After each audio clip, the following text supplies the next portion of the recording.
And as the toss of the coin takes place in the centre circle, the referee tonight, his first game for either the Poppies or for the Cobblers, Elliot Bell, will determine which way the sides kick in the first half. The Cobblers will want to kick towards the away end in the first half, so they're kicking towards their own fans. But before we get underway, we will have the last post played on the bugle here, as we remember those who've given their lives for their country in times of conflict. At the going down of the sun and in the morning, we will remember them.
Lest we forget, as we prepare on BBC Radio Northampton for what will surely be, and is thus far, the game of the season in Northamptonshire. Northampton Town of League One against Kettering Town of the Southern League Premier Division, and a chance for Kettering to pull off what would be a remarkable victory. Cobblers will defend the goal away to our left in this first half. We've got Peter Walton representing the Cobblers tonight, and Exodus Cahagan, former Kettering Town defender, who's representing the boys in blue. So we'll get to them as much as we can. Also further along to Charles Litchfield, and also to Jake Sharp. Cobblers get us underway. A roar around Sixfields. Good noise from the Cobblers fans, who seem to have woken up to the idea that this is a game that they might lose, as there's a scrap there in the middle third between Baldwin and Ranger, which the Cobblers defender just about wins. Ranger then through the middle, former Newcastle and Southend man, and Zanev in tonight for Burge, plays it forward, controlled by Fosu just outside the penalty area. Fosu looking to shoot, or fall from again, he might shoot, played now for Pinnock, in space on the right hand side of the penalty area. Pinnock drills it, and it's blocked at close range by Powell. Good defending by the left back, and this is the Cobblers having to recycle here. We spoke to Ben Eves on the Ben Fox on the Cobbler show on Thursday, and he made the point that the Cobblers are going to try and start fast tonight, Peter, and try and take this game to Kettering, and as a consequence try and win the game in timely fashion. Well, we see it straight away there with Mitch Pinnock coming down on the right hand side here. He's just cut inside to get his left foot shot on, well blocked by the Kettering defence though, but a good fast start. May have say from both sides, because Kettering had a glimmer earlier on, but Cobblers have certainly started off on the front foot. The ball is through to the Kettering keeper, Jezef. There's one or two around us take their seats late on here. We'll bring you the final score from Brackley in due course. Was 0-0 later in the contest. That it will go to penalties, as it will of course here as well, if we're all square after 120 minutes. Clearance by Odimeo can only find touch, and Kettering under the lights here at Sixfields have a throw just inside the Northampton half. The atmosphere here is extraordinary. This is vibrant, absolutely extraordinary. It's a foul, isn't it, by Ranger? It is. So free kick to Northampton on the right hand side of their half.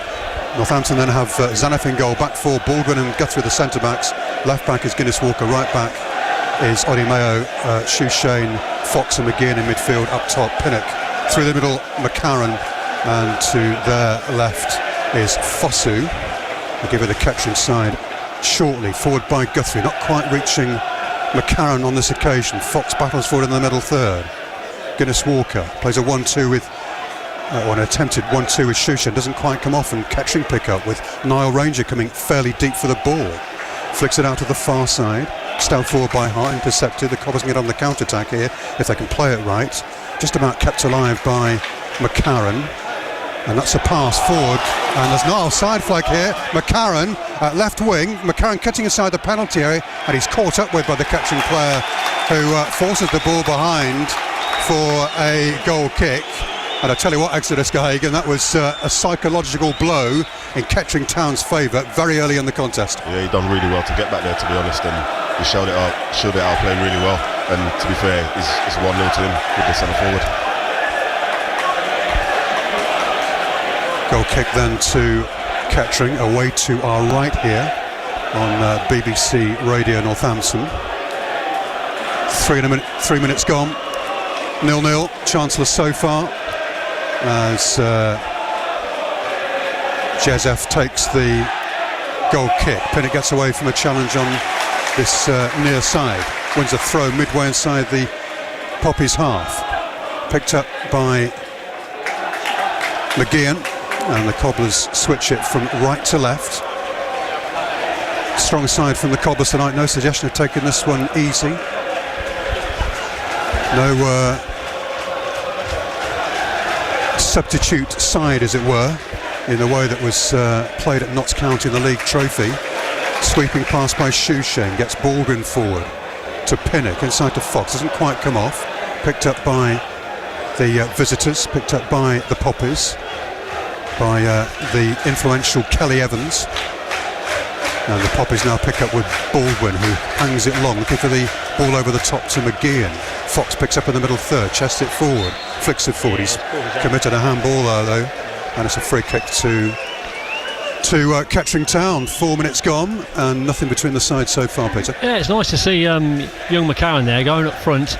Only a smallish bloke in terms of being a target man. He clearly won't be a target man, but McGeehan is right on his shoulder as well, pushing through into midfield. So it's almost like they're attacking as a four ball at the moment and going forward, which is a very positive start from the Cobblers. But at the moment we're just in a lull with the free kick for Kettering. Free kick taken by Jezef. One in the air by Ranger, cleared by the Cobblers skipper John Guthrie, and on the chase here is McCarran, almost winning the ball there ahead of the fullback Hart, and then McCarran, in trying to over-eagerly get the ball back, commits a foul.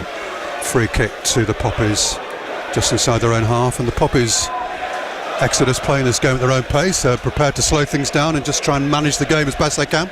Yeah, and the Cobblers want to come and press really high up, but Kettering are willing to just go front to that really quickly and just look for now, to be fair, and as soon as they start to get the transition runners coming off him, they might start to get some joy. Jezef steps to midway inside his arm to take this free kick, right-footed, with a foul by McCarran. Hangs in the air, cleared by the Cobblers. And then initially a good turn by Foster, but he runs into trouble. Just remind you of the Poppy side tonight. Then in goal is Jezef. Back four, Hart, Johnson, White and Powell. Kelly Evans and Thano supporting Andrade, Wilson, Ranger and Noel Williams up top. That's good work in the middle third by the Cobblers, by Fox. Tries to bear 1-2. And Ben Fox is in here, left-hand side of the penalty area, but again, he's caught up with them. Caught up with by a combination of right-back and centre-back. But he does get a corner this time on the far side for the Cobblers in front of the Persimmon stand away to our right. And getting plenty of bird there is Sammy Shoeshane. That's twice, Tim, the Cobblers have marauded down the left-hand side there into the right-hand side of Kettering's back four, and twice have just almost got in behind them. So good defending, by the way, but troubling times at the moment down that left-hand side. Fosu with the corner. Cobblers often go short from these set pieces, but I think Fosu, he does go short again, doesn't he? Back now to McCarran on the edge of the penalty. Shooting chance, drills it left-footed wide. First shot from either side from Liam McCarran. Scored at Notts County in the League Trophy recently, but he was wide there. 0-0, 7 minutes played. John Brady returns to his dugout. Richard Lavery in consultation with Frankie Fry, first team coach at the Poppies. Very vociferous he was on Thursday night at the training session there, leading the line and instructing his players as to precisely what to do. Frankie Fry, son of Barry Fry, the legendary former Peterborough United boss. Yeah. Goal kick then, hangs in the iron halfway, won easily by McGeehan, cleared by the Poppy skipper Connor Johnson, but once again the Cobblers on the front foot here with Pinnock. Back to Fox, doesn't quite get the ball forward to a teammate. McCarron challenges for it, flicked away to halfway to Ranger. It's a good flick on that by Niall Ranger, almost brought in Andrade on this near side. And now the lively Ranger picks up again in the middle third, and well, the home fans don't like that, but there was a little nibble there on the Poppies midfielder Fano, and it gives the Poppies a free kick which they take quickly on that far side. The ball is spread out to the right wing. Danger here for the home side. Powell crosses in, and Ranger's header is saved. Stretching away Zanev, the fullback a long way forward. Terrific cross then. And the powerful header by Niall Ranger had to be plucked out of the sky by the Cobblers keeper. That was decent, Exodus. Decent move. You can see in the transition there, if they can get the balls into the box to Niall Ranger, it's going to cause Northampton a problem. That will give the Poppies all sorts of heart. Andrade again picking up on this near side. Tricky feet from Andrade, pulls the ball into Ranger to the edge of the 6-yard box. Ranger crosses in, it's loose for a second inside the penalty area before being whipped away by Guthrie. But at the moment, Kettering Town making light of the 4-division gap between these two sides. They are having a bit of a spell here on BBC Radio Northampton. 9 minutes gone, 0-0. The referee has spotted a problem with the ball here. I don't think it's as inflated as it might be, but he's had a check of it, and he says it's okay, and Powell will take this throw for Kettering just inside the Northampton Town half. Powell whips it forward. It's a bit of a hidden hope ball that. It's cleared by Guthrie, but recycled again by the Poppies. Flicked forward to Ranger, and the Cobblers clear, and this is Fosu, who's been anonymous so far with possession. Back to Guinness Walker, being pressed on that far side. Back to Zanev, the New Zealander, who hangs it out of play on the far side for a Poppies throw. And Kettering at the moment have got Northampton a little bit rattled, Exodus. Yeah, they have got them in the transition now, and to be fair, if they keep trying to look for balls into Niall Ranger and then trying to play for the seconds off him, they'll definitely get some joy out of this. Yeah, I noticed he's won 3 headers already, so Guthrie needs to get hold of him, because otherwise they'll just play that long ball, and if he's managed to win that first header, there's always the opportunity of somebody pinching the knockdown. So a little bit of a sign there for the Cobblers, but hopefully with the Cobblers will see that through and tighten up a little bit. Yeah, he's using his experience, to be honest, and to be fair, if he gets the better of them, he'll old man them. Here's a handful as Niall Ranger for sure. This is Oddy Mayo, just inside the Kettering half, but being forced backwards into his own half. Now picked up by Fosu for the Cobblers, switching inside to try and see more of the ball. It's a slightly loose pass, has to be dug out by Guinness Walker.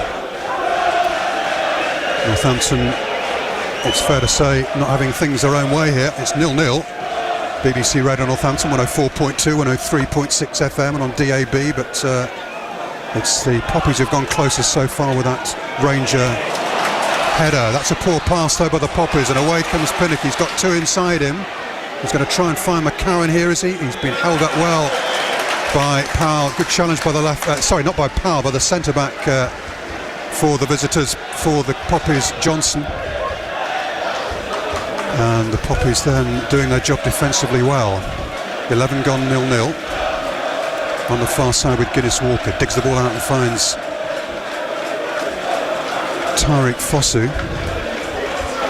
Just to remind you, if you're coming in late, the subs today for the Poppies include Gary Hooper, the vastly experienced former Celtic striker, and also Marvin Sordell, who was here briefly playing for the Cobblers in 2018.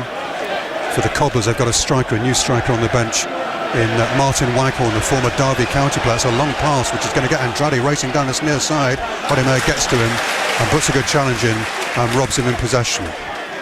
Back inside to Baldwin. 0-0, 12 gone. Baldwin into the middle third. Flicked on by Fosu, but doesn't quite reach a teammate this time. And it's possession momentarily, at least on halfway, for Kelly Evans, but he's robbed of possession by Fosu, and the Cobblers get on the front foot here with Shoeshane. His pass out to the near side, it's poor from the Frenchman, given possession here to Niall Ranger. He's got lots to do on his own. He's got support on the right-hand side. Why doesn't he try and find a teammate? In the end, he plays it back here, and Andrade with a shooting chance. He goes to ground. Buffy has a look and says no free kick. Andrade was playing for that, gets nothing, and he's given the chance here for the Cobblers to counter-attack with purpose. McGeehan, the ball forward to McCarron. He's onside. McCarron is late flag. Well, the man with the yellow straight red flag, Mr. Creswell, waited then before flagging McCarron offside. I think he was he not, Exodus? Yeah, what are the boys alongside us think? Jake, was he offside? Yeah, he's definitely offside there. Yeah, okay. It wasn't even touch and go. Player held onto the ball a little bit too longer than he needed to. Could have had him in. Peter, we thought then that the Cobblers might be in with an opportunity. Yeah, I've got to say, we're 13 minutes into this game, and the atmosphere is increasing every moment, and the crowd haven't let up, and neither the players. We've got a great spectacle on our hands here, Tim, this afternoon or this evening, because both teams are sort of going for it, which is what you want in a cup match. I'll tell you one thing about this game, Exodus. There's no suggestion of the Poppies sitting back. They are coming forward. There's obviously a defensive plan, but they're leaving themselves exposed at the back as they push forward. Yeah, they're willing to push both fullbacks on. They are pushing both fullbacks on. Andrade, and a flick on there by Ranger, picked up on the near side by Andrade. Back into the middle third to Kelly Evans. Cleared in a mighty way by Baldwin, and now a bit of possession for Shoeshane. That's a nice pass forward to Guinness Walker, who slips between a couple of players in all blue. Guinness Walker a long way forward here, weaving some space on the far side. Plays it inside to Fossey, who does well to retain possession. Wasn't the best of passes out by Guinness Walker, and Fossey chips it out of Pinnock. And Pinnock might set himself for a shooting chance here. That's to check out Audimo. He throws into the penalty area, head of the back post. It's missed. Picked up on the far side by Guinness Walker. Back to Shoeshane, back to McGeehan, and now on this far side with Audimo. The Cobblers can't get a meaningful shot away. Fox to the back post, offside. No, play goes on into the net. Turned in by Cameron McGeehan after 15 minutes of the contest. Oh, it's an own goal. It's been given as an own goal. It's got to be offside. Offside. Yeah. It is offside. It appeared for all the world as if Cameron McGeehan had scored, but there's a flag up.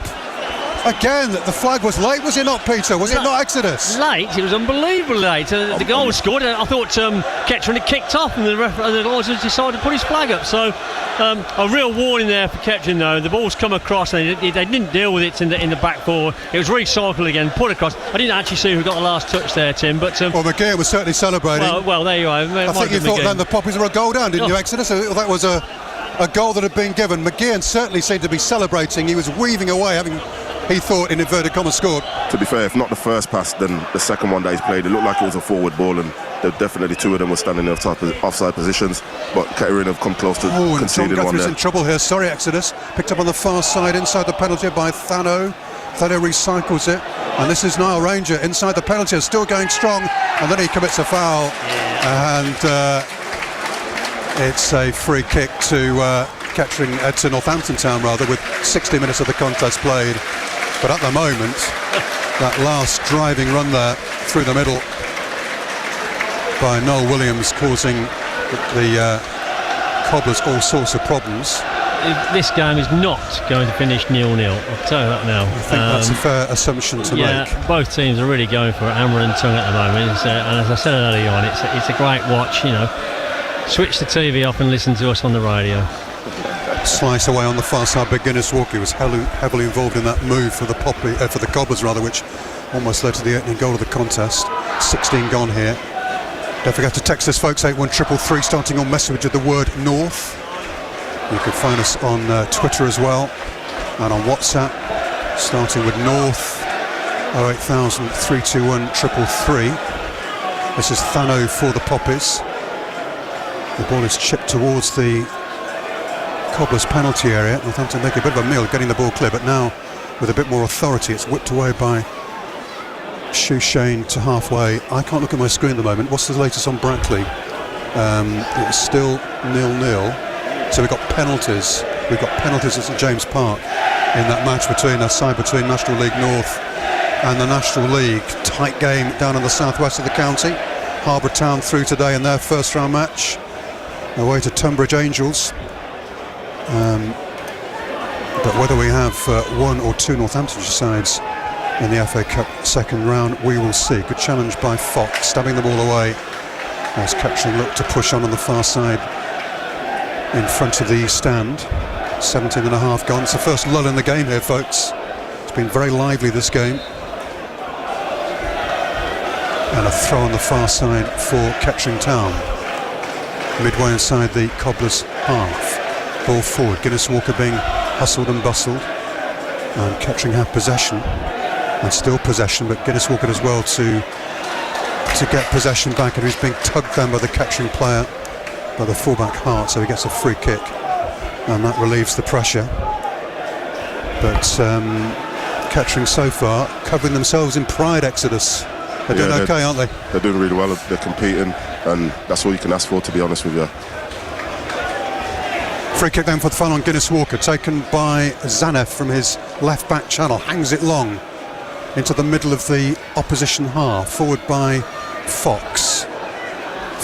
Fox tries to get in again there. Odime with a brave header.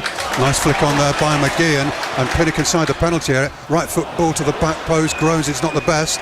Cleared by Kettering, but recycled by Northampton. And this is Fossil on the far side.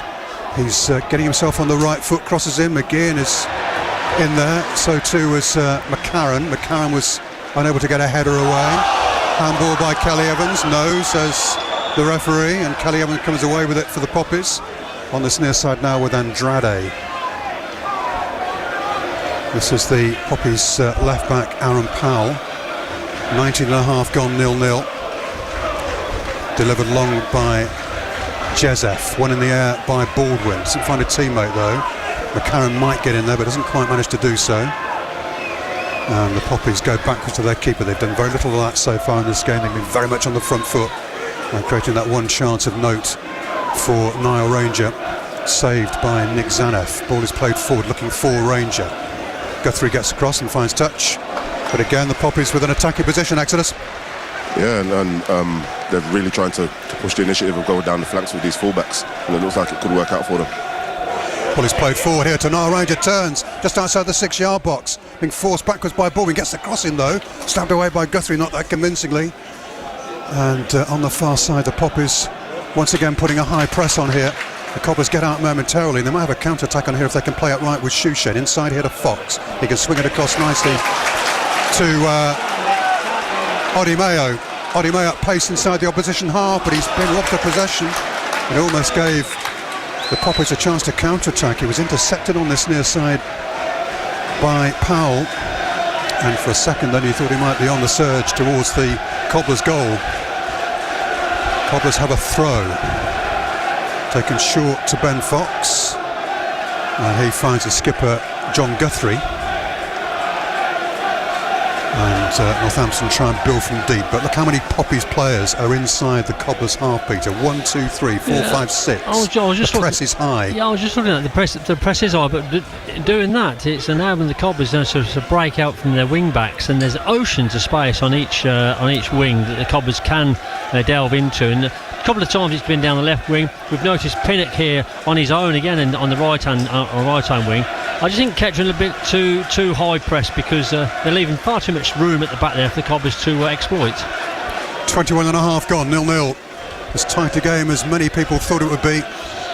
Cobblers don't win FA Cup matches against non-league sides very often, very convincingly. Kettering in their first round match since 2011, looking for their first win since 2009, when they won at Hartlepool by a goal to 0. Brackley are through. They have beaten Braintree 5-4 on penalties. So how about that, folks? Brackley through to the FA Cup second round with a victory on penalties against their National League opponent. So one Northamptonshire side are through to the second round. There will be a second. Who's it going to be, Poppies or Cobblers? It's anybody's game at the moment. Cobblers haven't collared this game, Peter. I mean, you know, it's tight. What they've done. what they're doing, they started off on the front foot very quickly, and now Kettering are taking the game to Cobblers. As I said to you, they're probably leaving themselves a little bit exposed at the back, but at the moment it's paying off for them. So the Cobblers have got to see this phase through. Shushay loses possession again. He's flying with a challenger near to the penalty area, but it's not the first time he's lost possession, the Frenchman, on the edge of his own penalty area. A little back heel there by Ranger. Almost gets... two of his teammates running through on goal, but it's gathered in by Zanev before any damage can be done from a Cobblers perspective, and it stays at 0-0 with almost 23 minutes played. I would think that Richard Lavery is probably the happier of the two managers at the moment, the way that Kettering have settled into the game. The Cobblers, on the front foot, but at the moment there's no real clear chances happened in both ends. But at the moment Kettering have given a really good account of themselves, and dare I say, taking the game to the Cobblers at times. Yeah, they certainly have. The ball is in possession of Dan Jezef, the Kettering Town keeper, in all yellow. His opposite number, Zanev, in all light green. And Zefev hangs it into the middle of the... As you can see now, they're getting a few more bodies around Northampton Ranger. half. Ranger still won that though, didn't he?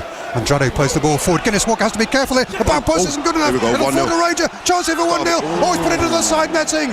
What a fabulous opportunity for Kettering Town to grab a surprise lead. But it's put into the side netting. Stumble at the back by the Cobblers. Opportunities knocking then on a big scale. But Ranger, you'd have backed him, wouldn't you, there, from 6-7 yards to put it in the back of the net, and he didn't. Should have scored. I tell you what happened then, folks, is that chance was very nearly executed by the Poppies. And Ranger might be in again here with a lucky ricochet. A lot of people around us stood up. I think there are some Kettering fans, Exodus, in the Northampton end. No great surprise. There was a problem before.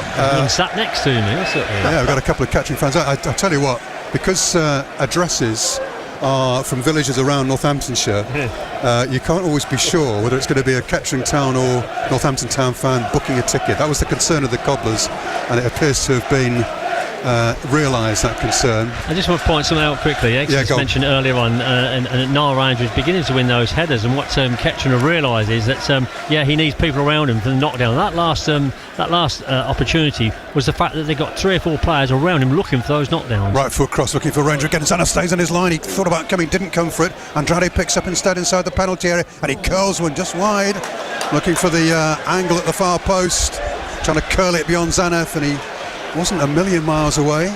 Tim, would you just, what we're seeing now as well is that real experience of our Ranger playing in, and I think the rest of the Poppies players are starting to realise that that's what they can play up to, and the ball's coming off him, they've got to be on the end of it if he can't get through. I think some people in the support of the Cobblers thought that Ranger was maybe a busted flush, and it's slightly gimmicky that he's come to Kettering, but in the first 25 minutes here that has not been the case at all, and he'll be looking here for third time lucky to try and put Kettering Town ahead in this FA Cup first round match. Kettering, who've never beaten the Cobblers in the Cup, they had a couple of defeats in fairly recent times. That's a poor clearance by the Poppies, though, picked up by Fosu. He finds Shushen, who again his pass wasn't the best, and it does reach Adi Mayo, rather fortunately for the Frenchman. But the Cobblers have lost momentum here. They'll try and regain it now with their skipper John Guthrie. 26 gone, 0-0. Guthrie on halfway, finds Fox, and he spreads it across there. Does Big John to Jack Baldwin, who finds Odimayo on this near side, hugging the touchline. Inside to Fosu, who's everywhere tonight, trying to make an influence, play his part in the Cobblers' performance. And now Shushen, it's poor from him, just tries to weave the ball forward, and it goes through to the Poppies keeper. There's a few fireworks go off behind the stand away to our right, where those Poppies fans are collected in huge numbers. There will be fireworks for sure if this game goes the way of the side from up the A43. 8 miles as it is these days, forward by Odi Mayo. That's a decent pass to McCarran. McCarran inside the penalty area, plays it back here to Fosu. Any chance for Fosu, draws it, gets it. It's an own goal! And it's gone in off the unfortunate Connor Johnson. to give Northampton Town the lead after 27 minutes. Sides of relief around Sixfields as the League One side take the lead. Fossu's claiming, I think he's punching the air in celebration, but that will surely go down as an own goal. Fossu's drilled strike, and well, they're giving it to Fossu, but I think that's an own goal. If it is Fossu's, it's a fine strike, but it did get, I thought, a big deflection on the way through. So breakthrough time here on BBC Radio Northampton for the League One side. Northampton Town 1, Kettering Town 0, with 28 minutes of the contest played. Well, Peter Walton. The goal came from a slack pass from the Kettering midfield, and the Cobbers picked it up again, pushed forward. Fossu inside the area, tried to get a shot away. If you don't shoot, you're never going to score, and he shot. Yes, it probably just got on the frame of the goal, so I'll probably give it to Fossu, but it did take a wicked deflection off a defender and left the goalkeeper with no chance at all. Cobbers, dare I say, slightly against the run of play here for taking the lead. Absolutely. 1-0, and let's see now what Kettering got to come back at them. Fano picks up. We'll bring an Exeter shortly on that, because as you quite rightly say, Peter, this has been mainly Kettering's game so far. It's a nice pass to Ranger on that far side. Danger here for the Cobblers. Poppy's on the front foot, wanted the penalty area, whipped away from just about on the penalty spot then by Oddy Mayo, and had a play on the far side off the Poppies for a Cobblers throw. So go on then, Exeter, you'll be disappointed by that, because the Poppies have been in the ascendancy, haven't they? I was just about to say that Kettering were just taking up a nice defensive shape. They were sat in a 5 and a 4 with now just off on the point, and Northampton were just passing it around at the back, and it just seemed like they were going nowhere. And then all of a sudden, one direct ball, they get the first of the exchange, second ball, and it's 1-0. Fossu flicks on, offside against McCarron. Well, I tell you what, Jake and Chance have got a better view. They're further down the commentary box than me. The West End are annoyed because they thought it was McCarron, but it was Fossu that's offside. Fair enough. He comes back in and flicks it around the corner, and he starts in an offside position. Yeah, it's not offside here, look. Here is Fossu now racing towards the Poppies penalty. It's shown too much to the defender, and it's stabbed away by the centre half, White, for the Poppies. Half an hour gone, 1-0 to Northampton Town here. But you do wonder, Exodus, whether, well, we'll bring an Exodus in on that shortly. I just wonder whether the Poppies might regret a couple of very decent openings before the Cobblers took the lead. But this is Kelly Evans picking up for the Poppies midway inside his own half. That's a poor pass by Fano. Pinnock plays it across here to McGeehan. Shooting chance. Oh, over the crossbar. Big chance to make it 2-0. Cameron McGeehan with a strike. Curls it over the woodwork onto the roof of the net. And that's wasteful. That's a disappointing finish from the Cobblers midfielder. And it stays at 1-0. Exodus? Yeah, it seems a little bit odd. It seems like when the ball's coming back into Kettering now, the two midfielders, it seems like the boys wide and the boys up top, they're pushing on, expecting the ball to come a little bit direct into now. So then the short pass is going in the transition, and when that's getting turned over, the midfield and the defenders have got a little bit of a separation. And that's happened twice, hasn't it? You know, they've been turned over twice, and it's left the Cobblers almost a free run into the goal. I see what you mean. They just want to get closer to one another if they're going to play the ball out like that. Yeah. I think the Poppies have changed things around a bit in terms of where they're playing. Actually, is that right? We got Andrade now on the right-hand side of the attack, and Wilson coming to this near side to try and get a bit more luck. That's a good run by Fossil on this near side. Is he fouled? Not quite. Cleared by the Poppies. Not well cleared. Picked up by Fox. Threads it forward to McCann, who tries to flick it back inside to McGee, but it's all a bit tight there for the League One side. And away come the Poppies on the counter-attack. Offside this time against the Poppies, against Wilson. And I don't think there was too much doubt about that one. Free kick to Northampton, who lead here 1-0 on BBC Radio Northampton, with 31 minutes of the contest played. And that's been a quick 31 minutes, Tim. Hasn't it just? Goodness me. There are some games that can drag a little bit, but that has been a lightning fast 31 minutes, and signed by Baldwin to Fox. Northampton with a 100% record against the Poppies in the FA Cup. Those wins in 1961 and 1989. They also won many moons ago, a couple of games at the start of the 20th century at the County Ground and at Rockingham Road in the qualifying round stages of the FA Cup. Nice control by Baldwin on this near side. Pinnock picks up. Northampton 1, Kettering 0.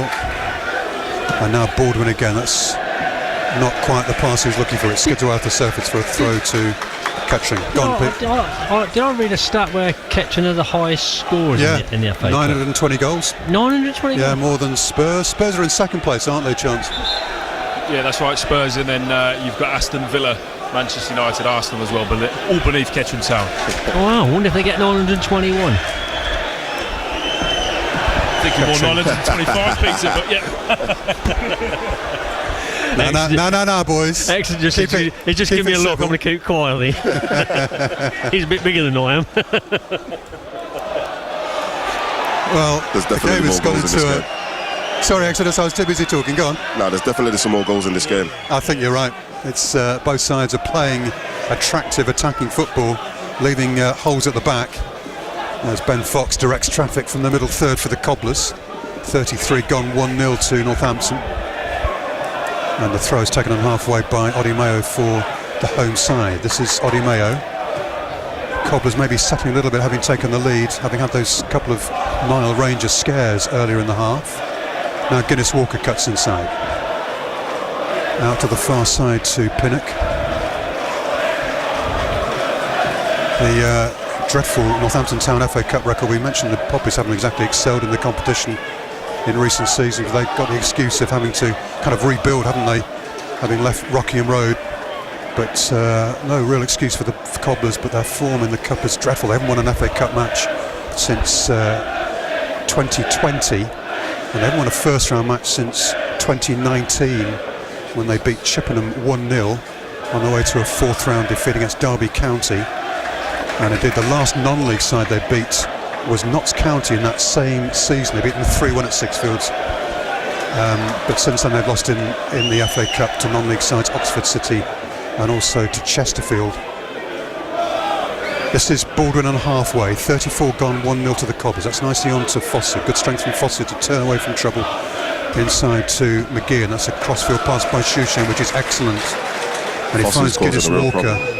Guinness Walker inside the penalty. It tries to do too much then, really, from a Cobblers perspective. It's hacked away by the Poppies. Exodus, problem from Guinness Walker, the real threat down that far side for the Cobblers. Yeah, and Fossey as well. He's just taking up very subtle positions. He's drifting off the centre half, coming onto the full-backs, then he's just drifting across the lines, across the pitch, and nobody's really picking him up. This is Fosu, nice pass out of Fox. Fox checks out and finds Guinness Walker. He crosses into the back post. Header is onto the roof of the net from McGeehan. There was no touch from a Poppies player.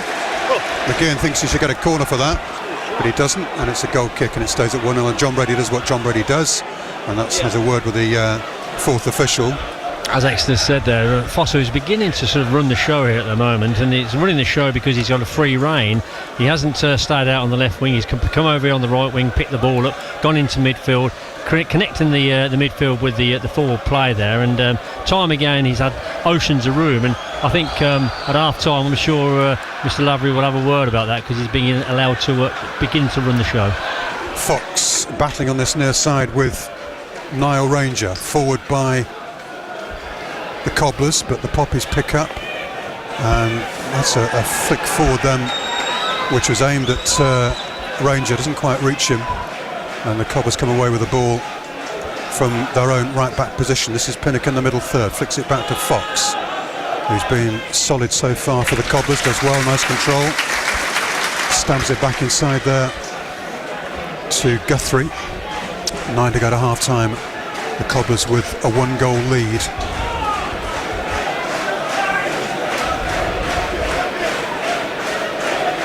And this is Shushan. 9 to go to half time then. And the Poppies fans still making a good noise away to our right. Just slightly subdued since the Cobblers goal. But this game by no means done and dusted yet. This is Fox midway inside his own half on this near side. Now Baldwin forward right footed. McCarran this time stays. I thought he'd come back from an offside position there, McCann, but he hadn't timed his run properly, and he's given away a free kick to the Poppies, which Thano takes on the far side and finds Hart, the fullback, who cuts inside and then plays a slightly short ball, which is intercepted by Shushan. Cobblers try and get forward on the far side with McGeehan, but the Poppies get a throw. Atmosphere's just settled down a bit, Exeter. We're into the contest now, good and proper, aren't we? Yeah, they've both measured each other out now, and we just settled down into where we see who's going to try and pick somebody's pocket. It's the Cobblers' turn to press the Poppies inside their own half and forcing a hurried ball forward by Johnson, which is going to curl away for a goal kick. And it stays at 1-0. First time I've had a chance to do this tonight, folks. I'm going to give you a few score lines from the FA Cup. There were a few surprises around the place. I suppose Brackley beating Braintree on penalties is a surprise in itself, with Brackley a league below their opponents. Oldham winning at Tranmere today. What's poor from Baldwin, gets the ball back on halfway. Cheltenham winning at Rotherham is also a fine result there for the Robins. That's a slightly iffy back pass by Baldwin, but he finds Zaneff. Woolston winning at Grimsby, and Dagenham winning at Crewe, also among the surprises. This is Fosu on halfway for the Cobblers. Cuts inside, is able to play a pass here to Baldwin, and now Fox picks up on halfway. First time pass to Pinnock. That's a nice pass, getting to Odimeo. Odimeo to the penalty to the back post. It's not well cleared. McCarron picks up, chance for 2-0. Good save with the keeper. Super stop. Oh, that's a brilliant punch away by Jezef. Goal bound that from McCarron on his left foot. Really fired. And Jezef appeared to be going the wrong way and reset himself and made a terrific save with his fist to keep it at 1-0. Could be a big moment, that. Pinnock with a crossfield pass which is misguided, misdirected, and cleared eventually on this near side by the Poppies. We'll come to Exeter St Peter on that opportunity in a moment. That was a big chance, that. This is Pinnock on this near side winning a throw. Good save, Exodus, from the Poppies keeper. Super stop. The keeper's done really well, to be fair. He definitely was going the opposite way, and he's just stuck a big hand out. And then it's been a decent recovery clearance from the centre half. Yeah, McCarron did really well there to get his shot away and gave the goalkeeper a question to ask. And I thought the goalkeeper was either onside, or we saw it late because it was almost a reaction save, and he got a strong hand there that kept it out of the way, and the ricochet didn't come the Cobblers' way. But Cobblers are still on the attack here, though, Tim. They were then, but it's the Poppies momentarily in possession. It's a whacked clearance by Powell. A throw on this near side to the Cobblers, midway inside their own half. 39.5 gone, 1-0 to Northampton Town, who have possession now with Guinness Walker. Goes long, looking for the run of McCowan, who is onside. We have to wait a couple of minutes to find out whether it is or not, really, don't we? I didn't know. Have we got VAR here? Surprisingly enough, we haven't, Peter. I mean, you're an ex-professional referee. Surely the assistant referee will come back to Peter on that. Surely that's a nice pass. Fosu inside the penalty, left-hand side, pulls it across. Shooting chance blocked by the Poppies defender Johnson and also by the keeper. And McCowan is denied for the second time in a couple of minutes by Stout Kettering defending, but it stays at 1-0. Do feel the Poppies maybe a little bit on the rack at the moment as Kelly Evans gets forward for the Poppies, plays a lovely one too and bursts forward, and the Poppies are in here. Kettering really on the front foot, and then Kelly Evans tries to get it to Ranger, and it's superbly intercepted by Jack Baldwin for the Cobblers. Inside now to Shoeshane. Easy pass inside to Fox. Gets away from Fox a little bit, but he does well to recover. He's caught his ankle then as Fox, but he's getting to his feet. Pinnock cuts inside. Kettering defence once again under pressure here. Pinnock drills it left-footed. It's an excellent bit of defensive work. Just on the edge of the penalty area then from the centre half and skipper Johnson, and it cannons away off his right ankle for a throw on the far side, which Pinnock will pick up and cross in left-footed. Cleared away by the Poppies. Shoeshane's in there, and Kettering got it away to halfway, where it's well won by Ranger. No foul. Ranger flicks it on the far side. Opportunity here for Noel Williams, but again the pass isn't quite what he was looking for. And anyway, in the build-up, there's been a foul by Kelly Evans, and that will be. Actually, it's not by Kelly Evans, isn't it? It's by. I thought the defender pulled him back first, and then he just gave him a little bit back. And he's not arguing, but just going back to the previous play there, I thought Kelly Evans had done a great bursting run through midfield, and the Cobs were backpedaling, and no one went to him. I just thought he took it on just a touch too long. Could have slipped Noel in, maybe, but maybe I'd not. like to see it back. I don't think he gave him much help. Like if he had pulled his run up, he probably could have just fed him square instead. But he just kept going with him, and the defender kept going, so he didn't leave him much opportunity. It was either cut it back or try and go by him, and he's tried to go by him, and it's not worked out. A good break by Kettering though, and just to let the Cobblers know that Kettering are still here. Just a quickie on the assistant referee, Peter, and blowing waving his flag a little bit late, too late for Cobblers' liking. And is he sticking to the letter of the law then? Is he allowed to wait as long as he has been doing? Well, actually, you're only supposed to do that when there's VAR at the ground, because is that right? Yeah. That's why you asked whether there's VAR. That's a long pass forward to Ranger, but he's, I think, suggesting to himself he's going to be caught offside then. And it's Northampton to pick up from the. You clearly have to wait, Tim, to see if the player who's in an offside position commits an offence by going for the ball or preventing his opponent from going for the ball. So there will be a slight delay there, but I think this afternoon both officials on the line have been waiting probably a touch too long, and that way it causes issues with both defence and attacking, and certainly with the crowd. So a couple of quick flags will ease everybody's confidence. Northampton's turned to try and manage the game and playing out from the back. Still a high press from Kettering, picked up by Guinness Walker. Coming enthusiastically for the ball is McCarran, coming deep for the ball as well, he was there. And Northampton spread it from left to right with 90 seconds of the first half to play, and the Cobblers are a goal up here as Fox rides a couple of challenges in the middle third, gets McCarran racing towards the Poppies penalty area. McCarran going strong, plays it back to Odimeo. Now Fox inside to Fosu. Fosu at the edge of the penalty area. He finds a pass to McGeehan, who thought about a shot then. Now McCarran gets inside. Nice trickery then from the former Stoke man. His shot is blocked, but it falls on the far side for Guinness Walker, who's ballooned that out to this near side. It's going to stay in play, and it has to be well defended by the Poppers on this near side, who concede a throw deep inside their own territory. The Cobblers take the throw. Fox picks up midway inside the opposition half. 1-2 between Pinnock and Odimeo. Odimeo to the Liverpool line. Great right foot cross into the penalty area, cleared by the Poppies.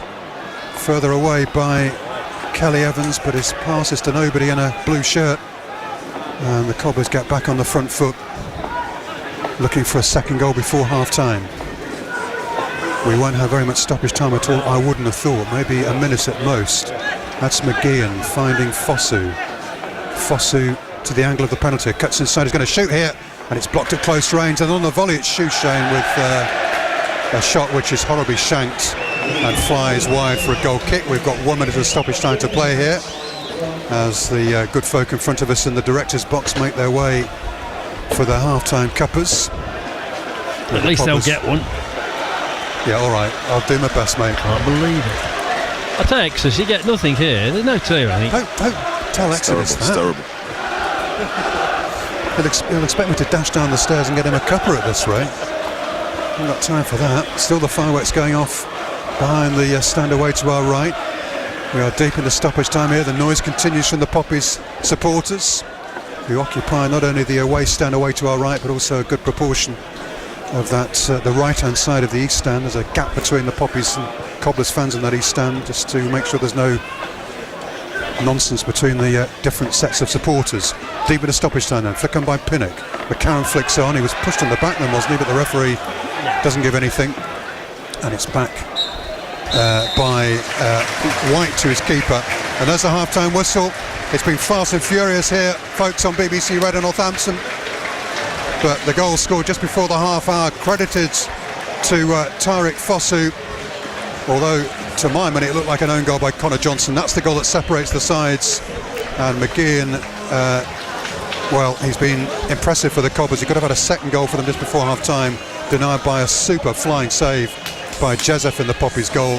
For capturing their best chance this game early on, a couple of opportunities for Niall Ranger finding the side netting when he really perhaps should have scored, and earlier than that a cross from Hart that he headed straight at the Cobblers keeper Nick Zanath. The game, folks, is still very much up for grabs here on BBC Radio Northampton. FA Cup first round, half-time score, Northampton Town 1, Kettering Town 0. Jake Sharp. Thank you very much, Tim. Yeah, you can't take your eyes off this one, can you? It's absolutely flown past that first half, and Peter, Kettering were were on top until that goal. That goal has absolutely knocked them for 6 in the last 15-20 minutes of the half. Yeah, it hasn't done any favours, that's for sure. But I must admit though, Jake, we've just seen a feast of football, really. I know it's FA Cup and I know both teams are going for it, and the atmosphere is terrific in this stadium, and that first half flew by with both teams playing positive football, both teams going for it all.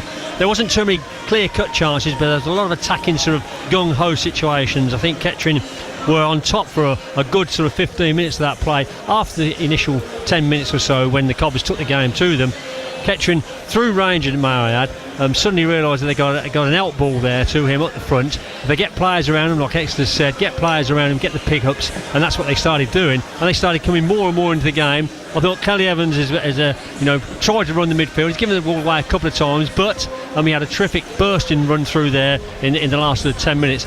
The goal came really out of nothing. It came from a ball that was given away by the Kettering midfield, came through, and Fosu took a speculative shot basically, and it's ricocheted into the net, and Cobblers find themselves 1-0 up. But in fairness, they could have easily found themselves 1-0 down, so it's all to play for, Jake. Yeah, it certainly is. Exodus, you've got a feel for Connor Johnson. You would have been in that position, I'm sure, in your career, when the ball just coming out. You can't just leave it hits you, goes into the back of the net. It's so unlucky for the Poppy skipper. Yeah, and it is. You stick a leg out and you're thinking you're going to get a good connection, and sometimes it just spins off your foot and it goes in, and it's happened to me. I think it happened to me when I was at Mansfield in a playoff game. This ball's come in, I've had a swipe at it, it's gone in the back of the net, and there you go, 1-0 down. But hopefully he'll pick himself up. He's a skipper, he'll do what he needs to do, and they'll come back out. I think there's something in it for them here. Like, they've got Gary Hooper on the bench, they've got Marvin Sordell on the bench, and if they've got anyone else on the bench that's a runner that could potentially stretch this defence a little bit more, because that's what probably their best option coming off the flick-ons off now Ranger. And once they do that, I think they can potentially get a goal. But I reckon the experience of Gary Hooper and Marvin Sordell could potentially change this game. There were obviously some disappointed faces going down that tunnel, none more so than Connor Johnson, and Kettering will regroup at half-time. But I imagine Richard Lavery's in there saying, shake that goal off, boys. Outside of that, it's been absolutely dead level. There's an opportunity, like you say, for Kettering to really go and make a statement in the second half. Yeah, and if I was him, I'd be screaming at them. Like, there's opportunities when they can get higher up the pitch and actually go after Northampton when the ball's going backwards. It's kind of like the ball will go backwards and they'll step a little bit off, and then they're finding themselves a little bit further away from the goal. And maybe if they can get closer to them and get closer to Northampton's goal, when they turn the ball over, they will be where they need to be to go and try and score.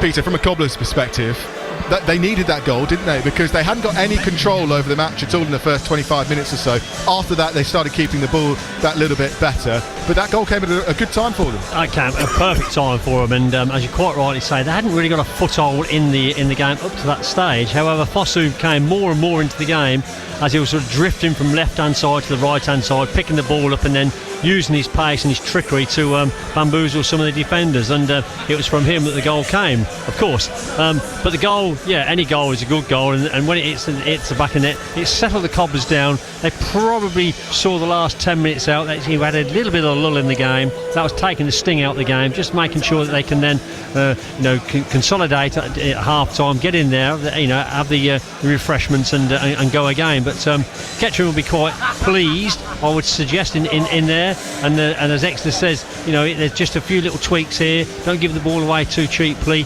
Make sure that you get people around Ranger and have a go when you can. But maybe tiredness will come into it in the second half. Who knows? We've got to look at a team who's probably part-time against a team who's professional, so that will play a part in it. Substitutes will play a part in it for sure. But I think the Cobblers, that goal there has settled them now, and will hopefully, from a Northampton side, see this game out. Yeah, still all to play for in the second half. Coming up in a few moments' time here at Sixers. But half-time in this FA Cup clash, it's the Cobblers that lead by a goal to nil. Annabelle Amos at breakfast. Heidi, to the nearest 100, what is the population of Northampton? Population of Northampton, I'm going to embarrass myself so much here.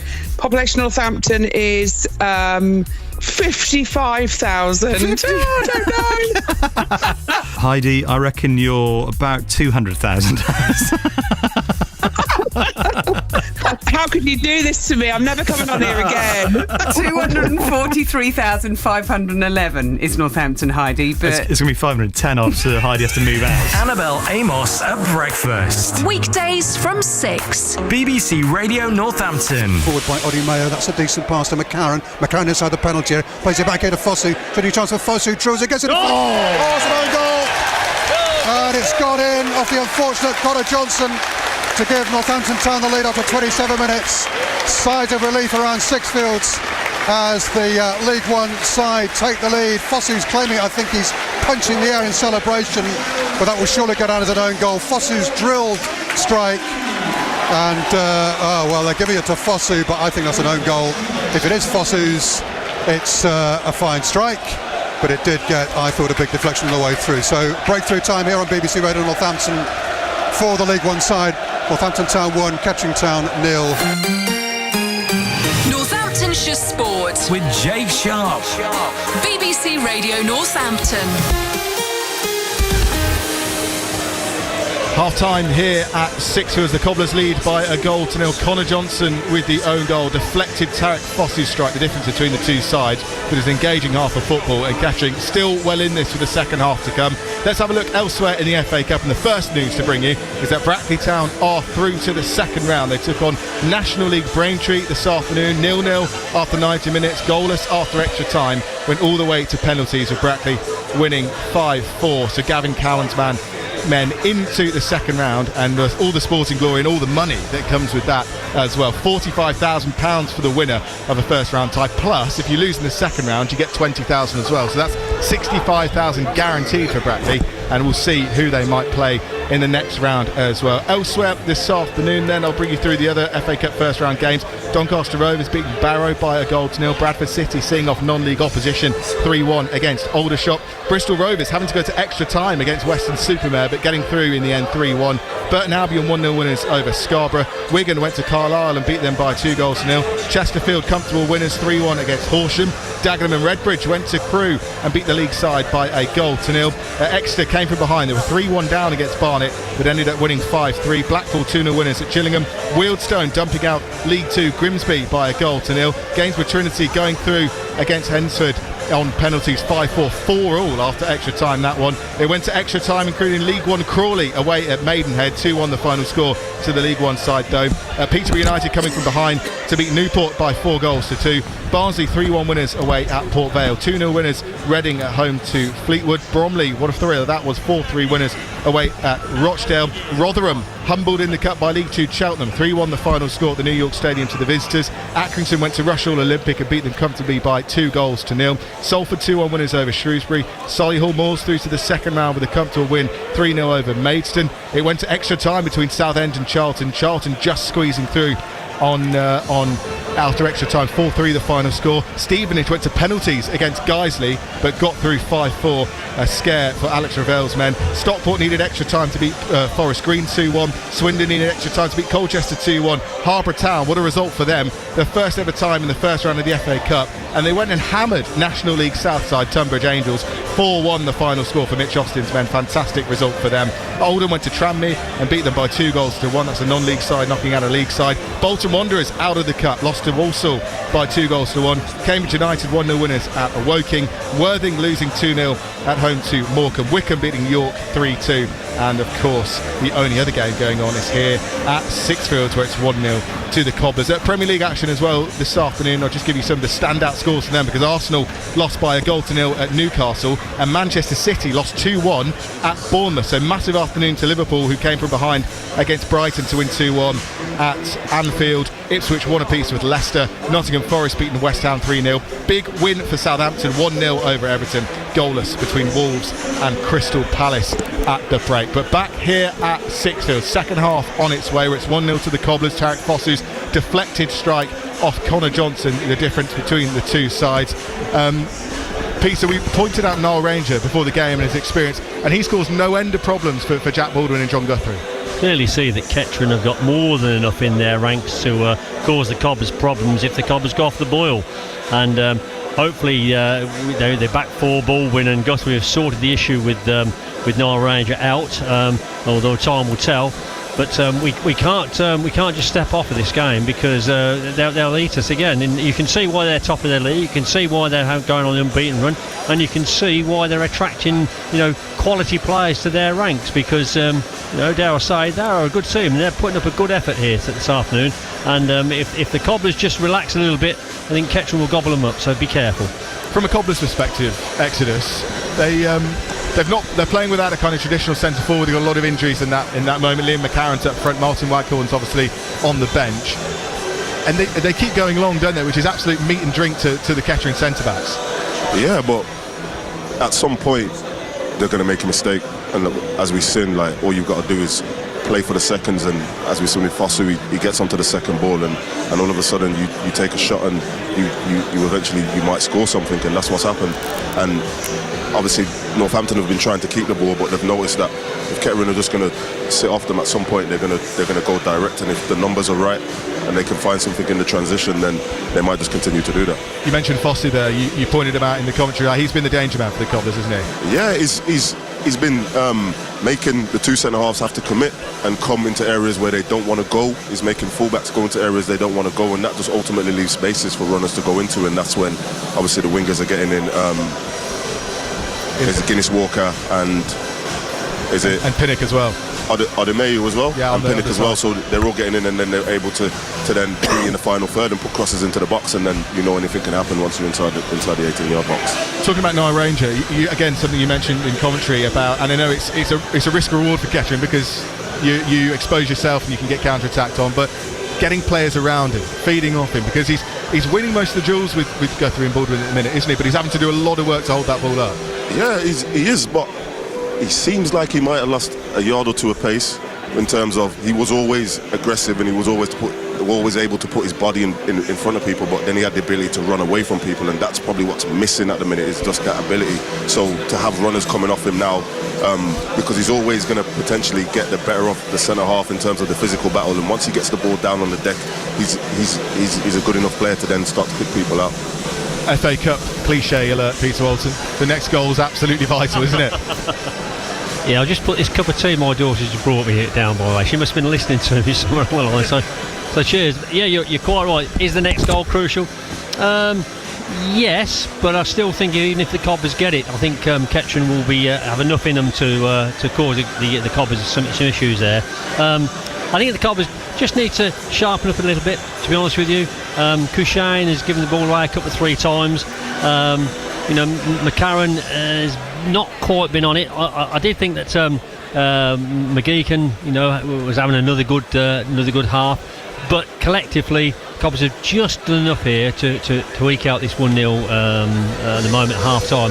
Second half is going to be again fast start, get out at them, because if we relax and think we'll just go through for 1-0, we'll be in trouble. So get at them, get that second goal, and then ask me the question then, the next goal. Can I just ask Peter quickly that before that goal, Kettering were taking the game to the Cobblers and almost catching the Cobblers out at times, and it seemed like the boys in Claret were getting a little bit dazzled at some points, and Kettering were just unlucky not to capitalise on their moments. Yeah, I wouldn't use that word dazzled. I think Northampton get a bit frustrated with one another.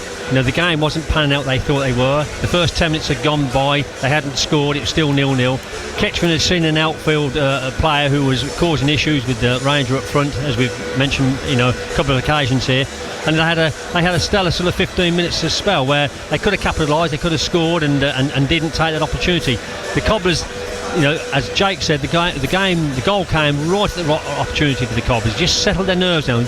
The crowd, the big crowd, the anticipation, the atmosphere, just beginning to get to them. The goal came, and it settled them through. Yeah, certainly did. There's plenty more footballs we played in this one. Both teams stood in it. The Cobblers with that slender lead at the break through that Connor Johnson own goal, but Kettering will fancy this second half coming up. 1-0 at the break. How will it finish here at Sixfields? We'll find out in the company of Exodus, of Peter and of Tim Oglethorpe. Thank you very much indeed, Jake. And the Poppies will defend the goal away to our right. Away to our left in the second half. I'm just slightly distracted by the fact that Fosu appears to be in conversation with the fourth official. I thought for a second then he was going to be replaced, but he's not. So it's as you were for both sides from the first half, and I'll go through those sides in a moment or two. Here we go then. FA Cup first round action live on BBC Radio Northampton. Northampton Town 1, Kettering Town 0. And that's a long punt forward by the Poppies, which has Guinness Walker being fouled on this near side. And it'll be a free kick to Northampton deep inside their own territory. Mention the number of Poppies fans here tonight. They filled out the away end and their section of the east stand. The Kettering fans, there are some of them I think in the west stand. We saw them jump up and down when Kettering went close a couple of times, but plenty of Cobblers fans here as well. It's I wouldn't have thought too far away from being a full house. On this near side now then with the Poppies, with Andrade. Noel Williams picks up down by the dead ball line on this near side. He gets a crossing, but it had already gone out for a Cobblers throw. And we've played a minute of the second half, and the Cobblers still leading by that first half goal. Own goal by Johnson from the strike by Fosu. 4 goals now for Fosu, 3 and 3. He's joint top scorer with Cameron McGeehan for the Cobblers, who have tonight in goal Zaneff in place of Burge, back 4 of Guinness Walker, Guthrie, Baldwin and Odimeo, midfield 3 of Fox alongside Shoeshane and McGeehan. McGeehan floating between midfield and up top, but the furthest forward through the middle, McGeehan, McCarran rather, supported by Pinnock and by Fosu. Subs today for the Cobblers: Burge, McGlaw, Sowerby, Hondermark, Ayomo, the new signing, the former Lincoln centre-back, Wackhorn, the new signing, the striker, and then 3 kids: Licorice, Mellon, who's a defender, Dobson, who's a striker, and Carroll, who's a midfielder, all part of the youth team set up here at 6. That's a foul on this near side by, offside, sorry, by offside against Ranger there for the Poppies. And the Cobblers in their Clant White kit get motoring on the far side with Jack Baldwin. Hangs it through the middle, looking here for McGee, and it flies away off this slippery surface. There's been a fair bit of moisture around in the atmosphere around Sixfields. It's made the pitch good and slick, and made for a very fast-paced game in the first half. We'll bring Exodus in on that shortly. One of our summarisers tonight, Exodus Gahagan, the former Kettering Town defender. Let's just see this next bit of action involving the Cobblers getting forward on this near side. They've got a throw midway inside the Poppies half, which Guinness Walker will take. And he's taking his time over it as well. He's eventually going to find McCarran. Now Guinness Walker goes on a run, but he runs into trouble, and Kelly Evans picks up for Kettering and plays it back to Powell. The pace at the start of the second half nowhere near as pacey as at the start of the first half. This is Ranger in a contest here with Guthrie, and Guthrie just about comes off on top, but then Shoeshane is being pressurised here by Ranger and has to do well to clear his lines. I mean, you said he's lost a bit of pace, Exodus, but he's still a dance out quicker than some strikers. Yeah, he's got it when he wants to use it, and you're right, Northampton have come out a little bit slow, and if they don't treat this game as if it's 0-0 and continue to be slow, Kettering might just put them under some pressure. That's a nice ball inside, but it doesn't quite reach the intended target. It's cleared by the Cobblers, and a chance here maybe for McCarran to try and chase down the keeper, but Jezef does well and hooks it into the Cobblers half. That's a handball on this near side by Wilson. Free kick to, sorry, not by Wilson, by Andrade. It's a free kick to Northampton for the handball. 49 gone. 1-0 to Northampton Town, the League One side then, who started the day, and indeed will end the day, 79 places above the Poppies in the football pyramid, leading by that first half goal just before the half-hour mark. This is Zaneff, the Kiwi keeper, as the Poppies again apply a fairly high press here. Now Guthrie drills it long, looking for the run of McCarran, and McCarran might be in here. The keeper's come a long way. McCarran chipped it over his head and doesn't get enough on it. And that is another half chance. Not sure in the end whether it was McCarron with the flick, or whether it was a flick back by Johnson. I think it must have been McCarron, because there was no protest from the Cobblers fans for a back pass. But he might have done better than Peter. He might have done better. He was through there. The fullback there misjudged the flight of the ball. It's gone over his head, and McCarron's cut in from the left-hand side and just tried to lob it over the goalkeeper. Didn't quite connect to it and gave the keeper an easy enough save. But opportunity of the Cobs out of nothing, by the way, Tim. Yeah, Kettering still prepared to leave the back door open a little bit ajar, and giving the pace of McCarron and McGeehan and Pinnock, for that matter, a chance to exploit those gaps. Poppies, though, in possession in their sky blue kit here at Sixfields on BBC Radio Northampton. 51 or thereabouts gone, and Northampton Town leading by a goal to nil. The point I was going to make a few minutes ago, actually, I mentioned it being a pacey first half, which it was. Might that catch up with the Poppies, who are of course part-time, as the game progresses? Might that be a significant factor? Yeah, it might be, and we might be seeing examples of it now, with Northampton trying to go a little bit more direct and the two centre-halves having to turn and face their own goal. See some movement on the Poppies bench. We can see their subs warming up. Whether that's an indication they're going to make changes here, we will see. But at the moment it's the Cobblers on the counter-attack, with McCarron, who skips away. That could be a yellow card there. That was a little nibble there from Noel Williams. Maybe a slightly tired challenge from the Poppies number 16. Free kick to Northampton, just inside the Kettering half, away to the left-hand side. Kettering coming into this game in fabulous form. 9 wins in 10, 6 on the spin. The only defeat they suffered, Chance, if you can come in on this, the only defeat they suffered was against Gainsborough Trinity, when Richard Lavery played a weakened side because it was the FA Trophy. That's right, yeah, 2-0 loss against Gainsborough Trinity. He said they didn't really get out of bed, let alone turn up to the office, but since then, 7 on the spin, top of the Southern League Central, and here we are finding ourselves in the first round of the FA Cup, giving Cobblers a good game. They certainly are. This is McGeehan playing it nicely on to Pinnock on the far side of the penalty area. Pinnock's cross to the back post, isn't going to reach Guinness Walker, but the Poppies don't clear properly. Fox picks up and finds Pinnock again. Pinnock back to Oddie Mayo. I'll go through the Poppies side. Here we are again. That's a cross ball in by Fox. It's missed by a couple of Poppies players. Falls for Shoeshane. Shoeshane looking for the opportunity to shoot, doesn't quite get it onto his right foot, and it's cleared by the Poppies, and they've got a counter-attack on now with Kelly Evans. Flicks it inside to Thano, but his crossfield pass is intercepted, and he's handed possession back here to the Cobblers in a meaningful way. This is Fosu inside the penalty area, looking for a shooting chance. Fosu plays it inside to McGinn. He's offside, it won't count. The flag up very quickly on the far side. It goes either Shoeshane or McGeehan. Either way, it wouldn't have counted. Poppies, this is the nature of this game, is absolutely end-to-end, and Drade's cross is way too premature, and it's gathered easily by Nick Zanna. 53 gone, 1-0 to John Brady's side. John Brady, former Poppies midfielder, 41 games at the end of his career for the Poppies, to add to a career that also, of course, included appearances for the likes of Russian and Diamonds. His former team, Brackley, by the way, through to the FA Cup second round today. He was manager, of course, there, wasn't he, John? And threw on penalties today against Braintree in the FA Cup first round. They'll be in the draw tomorrow evening for the second round, as will the winners, of course, of this tie. It'll be decided over the course of this evening. Flick on by Pinnock. Away goes McCarron. McCarron's got the legs on the defender. McCarron for 2-0 over the crossbar. Oh, it's another big chance for the Cobblers to maybe make this game safe.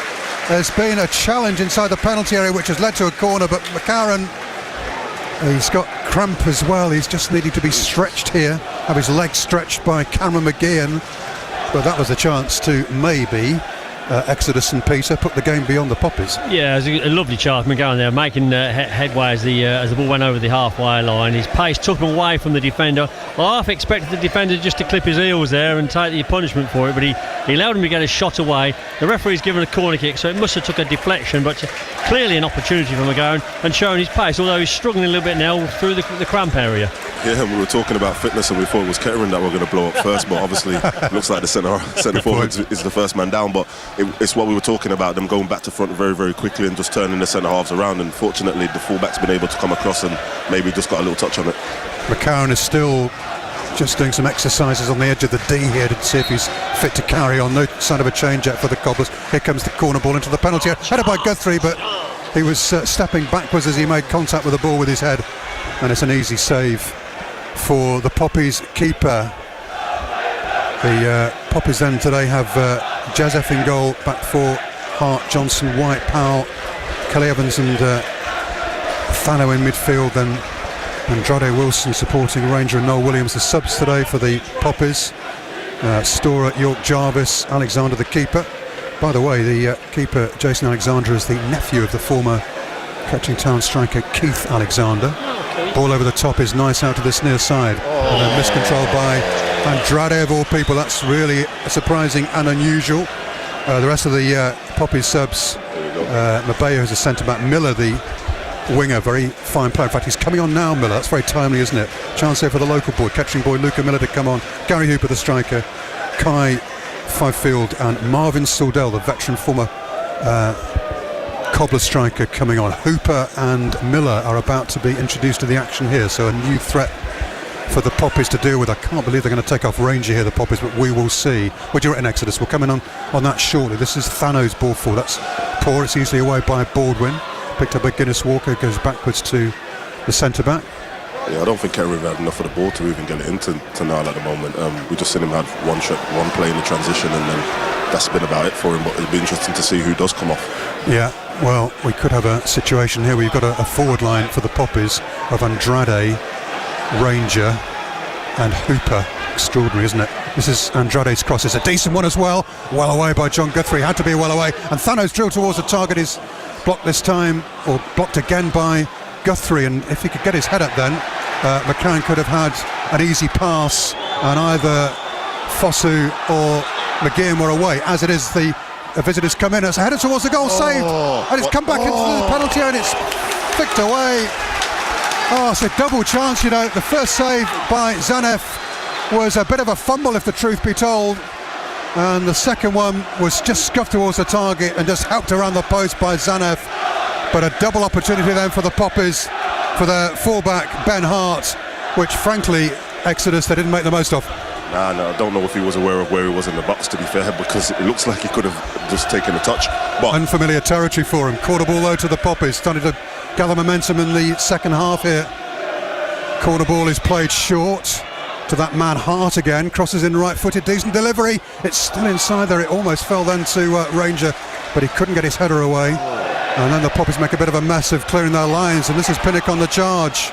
Across comes Powell, but Pinnock's there first. He's got options right and left. He's got Odimayo to his right-hand side. Odimayo plays it forward here to Shoeshane. Shoeshane holds the play up and finds Odimayo. This is the absolute epitome of an end-to-end game, this. Pinnock picks up. That's a nice pass to Fosu inside the penalty left-hand side. Fosu plays it forward. Shooting chance. Good save by the keeper. Still back in the mix then. The strike coming in that time from McCarran, which was on target but didn't really test the Poppies keeper very much. This is Guinness Walker with a bit of trickery in the middle third, stepping away from Noel Williams and playing it forward, but it's a poor pass. And it's hacked away by the Poppies to halfway. 58 and a half gone. BBC Radio Northampton, 104.2, 103 points, 104.2, 103.6 FM and on DAB. And it's still up for grabs this game. The Poppies trailing by just the one goal. As of course they lost by that scoreline, didn't they, the last time these sides played each other in the FA Cup in 1989. That Dean Thomas goal separating the sides at Rockingham Road. Fosu comes deep for the ball. He's going to have to be careful here because he hasn't got a lot of support, but he's done well. He's flicked it across to Fox. Fox finds Baldwin. That's a bit loose from Odimayo, and it's handed possession back to the Poppies. And this is danger now for John Brady's side. Noel Williams flicks it across to Andrade. It's the Cobblers who are looking a bit tired now. Andrade's ball to the penalty area. That's a brave header away by Baldwin, just in front there of Niall Ranger. Poppies though come forward again. That's a nice pass to Ranger on the edge of the penalty. Passed over back heel to Thano, but it doesn't quite come off, and the Poppies are now short of numbers at the back as the Cobblers counter-attack with Shoeshane, who holds the ball up and plays it across to the far side to Odimayo. Almost an hour played. Still the lead is slender for the Cobblers. as Odimeo plays it back inside here to Guthrie, and still the changes haven't been made. They've been ready and waiting of Miller and Hooper for some time, but yet to make their bows in this game, as Richard Lavery shouts on from the sideline, a bit frustrated maybe by the way that the Cobbers are playing keep ball here. Yeah, I think he wants them to go and press a little bit higher now, but they seem to be going a little bit backwards, and I know he's going to bring on these fresh legs, but it's interesting to see who he takes off, because he needs a little bit more in the midfield at the moment. This is Guthrie finding Guinness Walker, and now Sammy Shoeshane finding McGeehan, who's again fouled off the ball. The referee waits for advantage to be played, and it doesn't accrue. Foul then by Connor Johnson, so free kick to Northampton in the middle of the Poppies half. And here comes the double change then, and it's going to be Bruno Andrade who's replaced by Gary Hooper. So no match-winning performance for him today against the Cobbers, having scored the winner for Lincoln a few seasons back in the FA Cup against Northampton Town. So Gary Hooper's on, 36-year-old former Celtic and Southend striker. And the other change we'll see, it's Noel Williams who's coming off, isn't it? Yeah. And he's replaced by Miller. So Miller will play in a wide position, I would have thought. Rangers still down the middle, but now supported by Hooper. Gary Hooper and Nile Rangers, your attacking twosome. That's quite something, Exodus, isn't it? It's going to be interesting. It's going to be interesting now. This is Ranger. That's a lovely pass inside to Hooper. Now picked up by Thano, 61.5 gone. On again to Hooper, but he can't take it in his stride. He had a pass out then to this near side. Foss is caught in possession. Good challenge by Thano. Perfectly fair challenge. Crossbar into the penalty area. And it's just beyond Ranger, who was being marked then by Baldwin, and the Cobbers get out. But it's, I tell you what, folks, this game is not won yet by any means. This Northamptonshire derby, live on BBC Radio Northampton, is still in the mix. That's an iffy back pass, but it's well dealt with by Jezef. And that's a foul by Hooper on Guthrie, and that's a free kick to the Cobblers midway inside their own half. Second goal for the Cobblers, that maybe settles it, but at 1-0. I think Miller's going to play centrally, it looks like. He is, isn't he? I said wide, but he's going to, you're right, he's playing centrally. That's a nice pass on. Oh, it's offside against Pinnock. So yeah, we've got Hooper and Ranger up front for Kettering Town, Miller in the hole behind them. And then we've got Hart on this near side. Just thought, have they gone to a back three, Exodus? Yeah, they've gone with a 3 and a 5 and a 2 up top, so they're going to try and push the initiative now. I think the two wide men should probably look to try and exchange a little bit higher up the pitch now. Hart's gone into centre back. Yeah, that can open it up for the Cobbers, though, because the Cobbers can find a lot more room down them flanks as they are now. That's a nice pass by McGeehan, finds Fox, chance to Fox to cross from the dead ball. If he keep it in play, he does so. Then it's trying. It's by handball on the far side by the centre half Johnson, and that's going to be a free kick to Northampton. Down by, he did a big ooh then, Exodus. You're not so sure. We are a long way away, Sunshine. It's a long way away, but he looked like he was very, very close to the ball. Like, there's not really much he could, unless he stuck his hand out away from his body. There's not really much he can do from there. Right, chance here for the Cobblers to maybe make this game safe. 63.5 gone. And Pinnock down by the dead ball line with Shoeshane. We've got Guthrie at the back post. Baldwin's in there as well. Kettering bringing everybody back to defend this free kick. Pinnock to the back post. And there is Guthrie with the header. It's bouncing up. The keeper's grabbed it before it can be poked home by Cameron McGeehan. So the Cobblers once again just not able to force the ball home. They've had their chances, haven't they, since they scored. Notably for the young striker Liam McCarran, who has got a couple of goals for the Cobblers already this season, having signed from Stoke in the close season. Poppy's turn to try and make an opportunity for themselves. Picked up by Kelly Evans in the centre circle. 64 gone. Don't forget to text us, folks, 81333, starting your message with the word North. You can also find us on X and on WhatsApp. This is Kelly Evans. Cobblers look a bit short of numbers on this near side.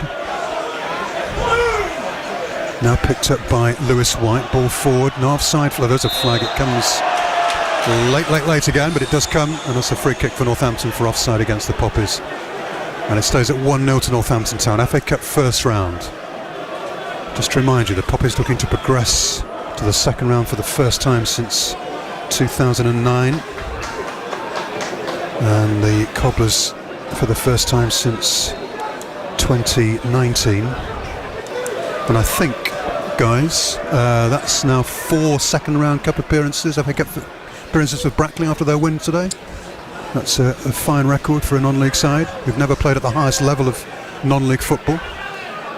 Clearance by the Poppies, picked up on this near side by Hart.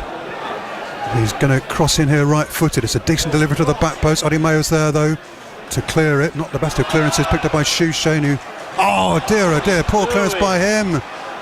Poor defending by the Frenchman. That's going to upset the Cobblers fans. Now Hart again with a cross-ball into the penalty. Headed towards goal. Yes, 1-1. And it's been turned in by the Poppies striker.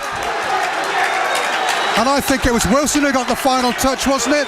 Looked like Miller. It was Miller. Sorry, it was Miller off the bench scoring the goal. Can you believe this? It's Northampton Town 1, Kettering Town 1. An incredible leap. Luca Miller off the bench and among the goals with a towering header from just outside the 6-yard box. There's still some contention about who got the goal. I think it's definitely Miller. It's definitely Miller, you're saying, Exodus. Yeah. He just seemed to sneak in behind the defenders then and placed his header beyond the keeper to make it 1-1. No chance for Zanev. To be honest, he absolutely bullied him. Great header. It was a great header. I mean, if you want a heading lesson, that's the one to watch. Because the ball's come across and he's put it directly where the ball's come from. The goalkeeper never smelt it, by the way. But once again, the goal's come from a giveaway, and the giveaway was poor old Shushain there trying to flick the ball clear instead of getting the ball clear on a pacey much, and he's given the ball away, and Kettering taking full advantage down the right hand side. And as you quite rightly say, the Exodus, it was a bullet header coming directly back from where it came. The pace of the ball was enough for the header to fly past Nick in goal, and it's 1 each, and we've got a really good game on our hands here. Yeah, we've got sorry, Exodus, gone. Yeah, and I was just thinking to myself, like, Kettering need to start playing forward a little bit more. Like Devon Kelly, he seemed to just keep wanting to go backwards, and now he's got Gary Hooper and he's got Noel Ranger up there, so they are a little bit cuter, and he's got to use their experience and play into them, because once they can get hold of it, then they can get players coming off them. And obviously you've seen in that transition there, Hooper got it down, they played a little bit, and then off the turnover they get the cross into the box, and now Northampton have got problems because Hooper, Ranger and now Miller are all in the box. Can I just say the reason we haven't restarted is because they're trying to remove some of those flares, those red flares that were thrown on the pitch by the Poppies fans after that equalising goal on BBC Radio Northampton, are now being taken off the pitch, and we can resume. But how about this, folks? 67.5 gone.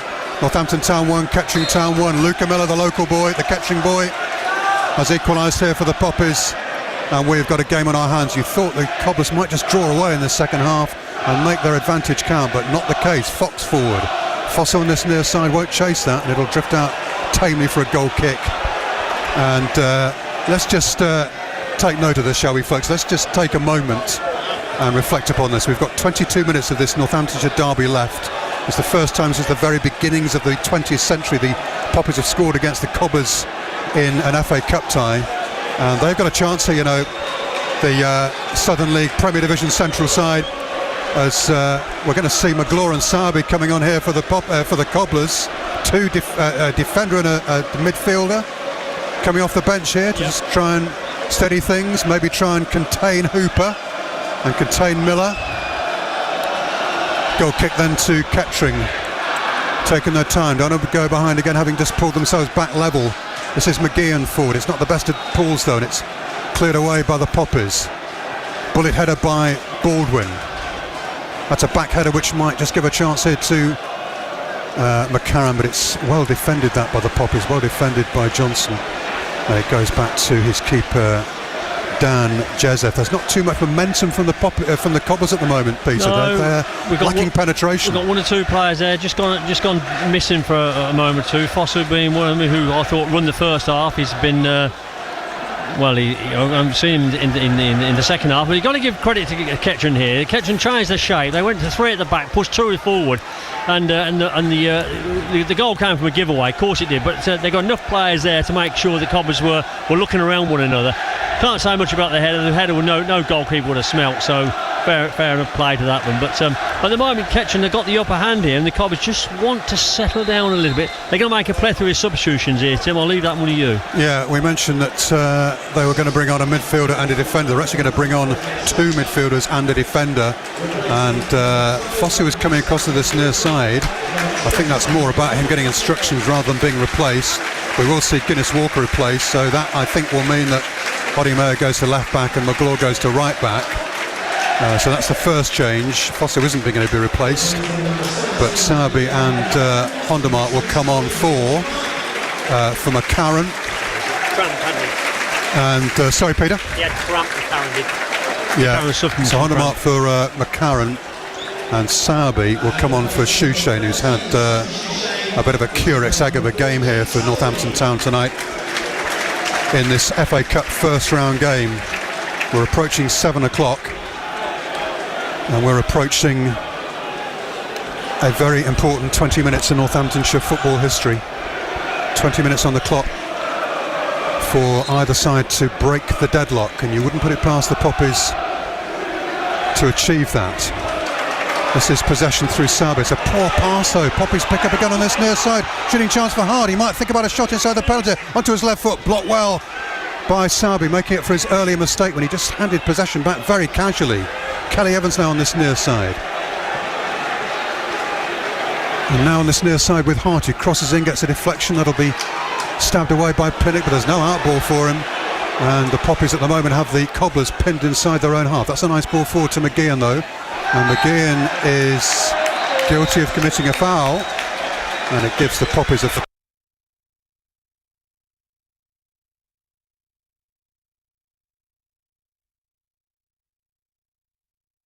Well, we seem to have lost the link to Sixfields just at the moment. We'll try and get it back as soon as we can.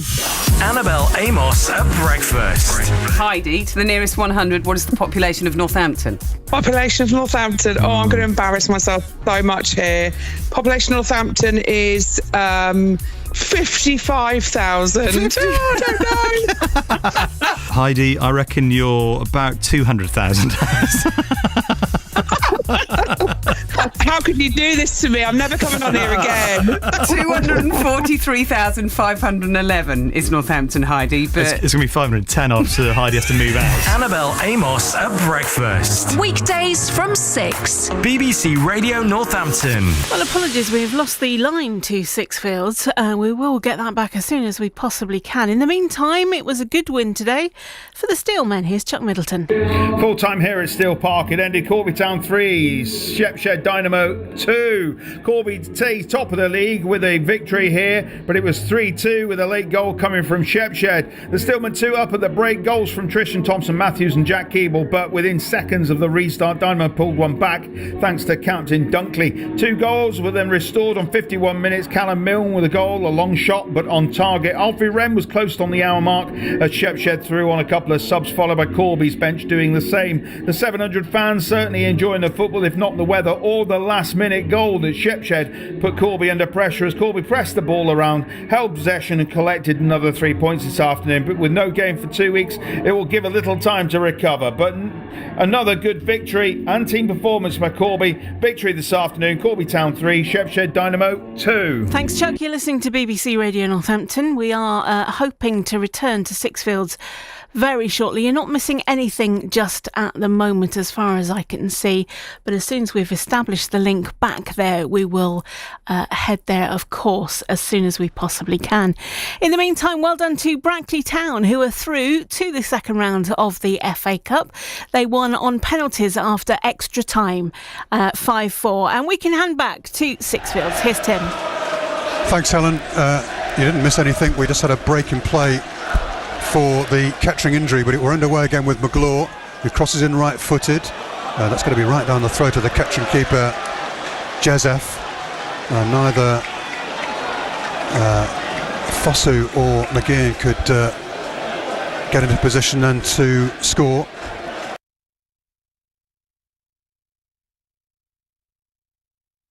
Hondermark just behind them. And we're back here at Sixfields with the Cobblers 1, Kettering 1. Free kick to the Poppies just inside the Northampton half on this near side. quickly taken by Kettering Town, flicked out to this near side. Here's Miller, the goal scorer, crossing in, away on the volley by Baldwin, and now picked up by Pinnock, who just about gets it there to Hondermark, now to Pinnock. Cobbers getting forward here in numbers. That's not the best of passes though by Pinnock. Fosu was sold short, and the Poppies regroup and clear through the lines. Peter, just a quick one on the Cobblers substitutions. Let's just stay with the action here as Fox picks up and stabs it out to this near side to McGeehan. McGeehan's got support from Fox, inside here to Fosu. Fosu though can't take it in his stride, and it's cleared by the Poppies, who are sitting a bit deep at the moment. Just on the substitutions, are you surprised that they haven't brought on a recognised striker in Martin Waghorn? Well, he's still on the bench, isn't he? I was just thinking to myself, I wonder if he'll get a game, and probably will do, especially if he goes into extra time. I can see him coming on for sure. And the next goal, as Jake said at half time, is going to win this game, and I'm not too sure which way it's going. But the subs we've made already, are they beginning to make a difference? I think they're Cobbers are beginning to get back into this game. Hondermark showing some good strength, carries the ball onto the left-hand side of the penalty area. He's got McGeehan inside the penalty area if he can find him, but he checks out and finds Sabi. It's a nice pass to Pinnock inside the penalty area. Pinnock across the face of the goal and deflected back into the arms of the Poppies keeper. And there's a handshake there between the Poppies defender White and his fellow centre-back Johnson. It was eventually Johnson who got it back to his keeper, and it stays at 1-1. Tense times here, folks, at Sixfields. Kettering have gone a little bit to sleep since they equalised, but they are still absolutely in this contest. Sabi's clearance. It's going to fall for Fosu. Fosu wins his header and plays it inside to McGeehan. McGeehan knows he's got players to his right-hand side, one of whom is Odemeyer, plays just outside the penalty area, right-hand side. Odemeyer crossing, gets a deflection and flies away for a Northampton Town corner.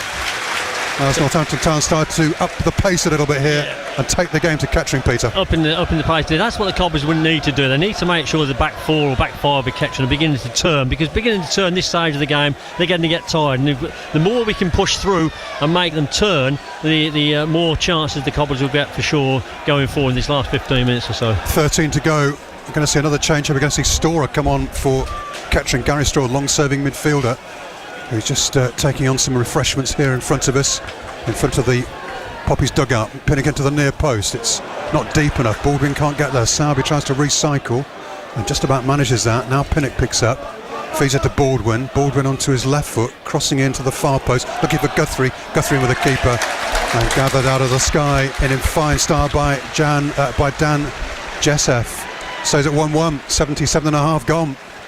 BBC Radio Northampton. The League One side, it's a bit like Huddersfield against Tamworth last night. There was a lot of daylight between those two sides in terms of league position, but goodness me, you couldn't tell that on the night. And Tamworth under Andy Picks, of course, the former Diamonds manager, were worthy 1-0 winners. This is possession for the Cobblers on this near side with Pinnock, but it's not the best ball forward. He lets it go out of play because he knows it's come off a Poppy's boot. And here comes Storer then for the Poppies, and he will come on for Andy Fano, the midfielder, who's in my view did an excellent job for the Poppies in midfield today. Yeah, but it's the fitness thing now. He's just run out of steam and he just gave the ball away a couple of times now, so hopefully Storer will add a little bit of energy in there and a little bit of robustness. Forward by Pinnock. It's going to find Fosu. Fosu is robbed on this near side and wins the throw midway inside the Kettering half. Under the lights here at Sixfields on BBC Radio Northampton. Tim Oglethorpe, former Kettering defender Exodus Gahagan, and Peter Walton in the press box here as Pinnock flicks it forward and gets to the dead ball line with some nice skill. Pinnock's cross into the penalty area is missed completely by Fox. He went for the half volley, took his eye off it, Tim, and struck daylight. This is McGlaw. 1-1, 79 gone. It's Kettering's turn to sit back here for the first time in the game, really. Storer in action, trying to close down Hondermark. Hondermark picks up and flicks it forward to McGeehan. Hondermark further forward, but beaten in the air well by Connor Johnson. That's what the Cobbers need to do, Tim. They're running off the ball now. They're beginning to make the Kettering turn, and they're running a bit, giving an opportunity there to play the ball either inside or over the top, and it's beginning to sap the strength of Kettering, in my opinion. Long throw then from Pinnock into the edge of the 6-yard box, away by Kettering, and they find a teammate. It's Miller who whacks it away to halfway, and it's well volleyed further back by McGlaw. But I tell you what, Kettering have got possession here, and they've got numbers forward, and Northampton tiring a bit. Possession just outside the perimeter, left-hand side. Ball inside to Miller. Miller feeds it back here to Kelly Evans. A flick towards the penalty then by Hooper. Doesn't quite come off, but it's hacked away by the Cobblers for a Poppies throw in front of their fans in the East Stand on the far side. John Brady with his hands clasped around his chest, knowing this is a tight one, knowing that his team had to find a bit of inspiration from somewhere to avoid their first ever defeat to a non-league side in the FA Cup at Sixfields. Cobblers 2 down to Northbridge Victoria in 2015 here with 9 minutes to go before somehow getting over the line. I think Waghorn's about to come on here for the Cobblers. Meanwhile, Miller crosses in. That's a decent delivery. Back across goal. Pinnock. Oh, and the Cobblers almost in real trouble then. The back header was problematical from Baldwin, but here comes Storer now. It's not a good pass though, and cleared by Pinnock, but only back to Storer. Poor from Pinnock. The home fans groan. Storer's ball forward, turned by Ranger. Can't get the ball, and away comes Fox. Finds Hondermark, and then miscontrol, and the home fans are getting very, very restless here.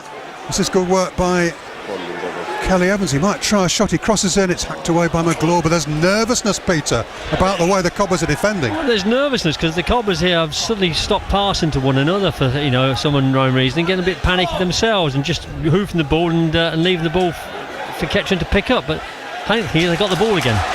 This is Fox. Doesn't get the ball forward in a manner that pleases the home fans, and Miller picks up here for Kettering on halfway. Now the left back Powell, 8 to go, 1-1. We're going to have half an hour of stoppage time, of extra time, if we're all square at the end of 90 minutes plus stoppage time. And now the Poppies coming forward again. Crossfield pass is intercepted well by Saab. It's a good pass to Fox. Fox to McGeehan, who stabs it out to this near side to Fosu. Fosu's got a lot of blue shirts around him, but does well, finds the pass inside to McGeehan, and McGeehan has got Fox. If he can feed Fox in, Fox across the goal, and it's blocked by Johnson and flies away for a corner on this near side to the Cobblers. Peter Walton. Waghorn's going to come on here, Tim. Yeah. Who's going to take off? So a debut for Fosu. Martin Waghorn. Fosu is the player going off. As I said, Tim, Fosu didn't make the impression in the second half that he did in the first half, but he gave a damn good performance in the first half. Probably run himself in the ground, and he's coming off to a great applause from the west side here. But Waghorn making his debut here for the Cobblers. Tim, it'd be nice if he knocked a goal in now, wouldn't it? Well, will he follow in the traditions of Chrissy Freeston and Hakim Fenwa and Andy Kirk and Scott McLeish, and scoring his debut. Of course, Tom Eves did recently. Pinnock to the back post. There's a whole queue of Cobblers players in the mix. It's still inside the 6-yard box. It's stabbed away eventually by a combination of Poppies defenders, and on this near side Kettering will clear but don't find touch. Pinnock picks up, crossing in. Oh, it's too close to the keeper, almost got in the way there of his defender, but it's well grabbed that by Jezef, and it stays at 1-1. This is very, very tense. 6.5 to go. BBC Radio Northampton. Is there a winner in the 90 minutes? Is there the shock of the first round to come in the next few minutes? It's not beyond the bounds of possibility by any stretch of the imagination. The Cobblers had it bounce just outside their penalty area. It's stabbed away by Guthrie. Picked up on this near side by Kelly Evans, who's almost robbed by Hondermark. Hondermark chases him, puts pressure on him, but he does well, does Kelly Evans, and the Poppies retain possession. And that's going to be left by Pinnock, and it flies out for a throw on this near side to the Poppies, midway inside their own half. 84 and a bit gone. Kettering Town holding their illustrious league neighbours. Pinnock forward. That's a foul by Waghorn. His first action is to just catch the Kettering player and concede the free kick, which will be taken by the visiting keeper, by the Poppies keeper. They fell on Lewis White, that by Wycombe. And the noise, you can hear the waves, the tides of noise coming from the Kettering faithful, who are trying to suck the ball in the right end, aren't they, those Kettering Town fans, to try and make a difference in these closing minutes. We can see the Poppies warming up. Licorice Mullin, the defender at the moment. Whether he'll come on or not, we will see. Clearance by the Cobblers from the free kick, but Kettering gets second ball, and this is a cross into the penalty, which is hacked away by Baldwin. Terrific work then by Kelly Evans to whip the cross in, well defended by the former Peterborough man Baldwin. 4.5 to go, 1-1. As the Poppies take their time over this throw. 4.5 to go before potentially 30 minutes of stoppage time. Good challenge on the far side by Kettering. By the Cobblers to win possession back by Odi Mayo, and a throw on the far side which is going to be taken long by McGlaw. Almost reaches halfway, falls for McGee, and he heads on, but he's got very little support, hasn't the former Colchester man. And the Poppies come forward through Ranger. Lovely little cushioned header back into the path of a teammate, out of play on the far side for the Cobblers throw.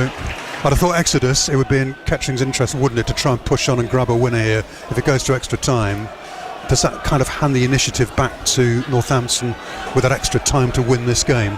Yeah, but at the moment, it's any of either team could blow up. They both look like they're a little bit leggy, so it just depends where the substitutions now could make a difference. What effect they have, yeah. It looks like Wes York might be coming on, which could make a difference, and Marvin Sordell, which could inject a little bit of pace into the game as well. Goodness me, York the midfielder and Marvin Sordell the striker had a spell here back in 2018. That's nice slick work by the Poppies, going through the gears and then playing a ball out to this near side, but it's been deflected away for a Poppies corner. We're into the final 3 minutes. Those Poppies fans away to our left, just standing up and roaring their team on. And if they score now, you know, Peter Walton, it would be an extraordinary finish.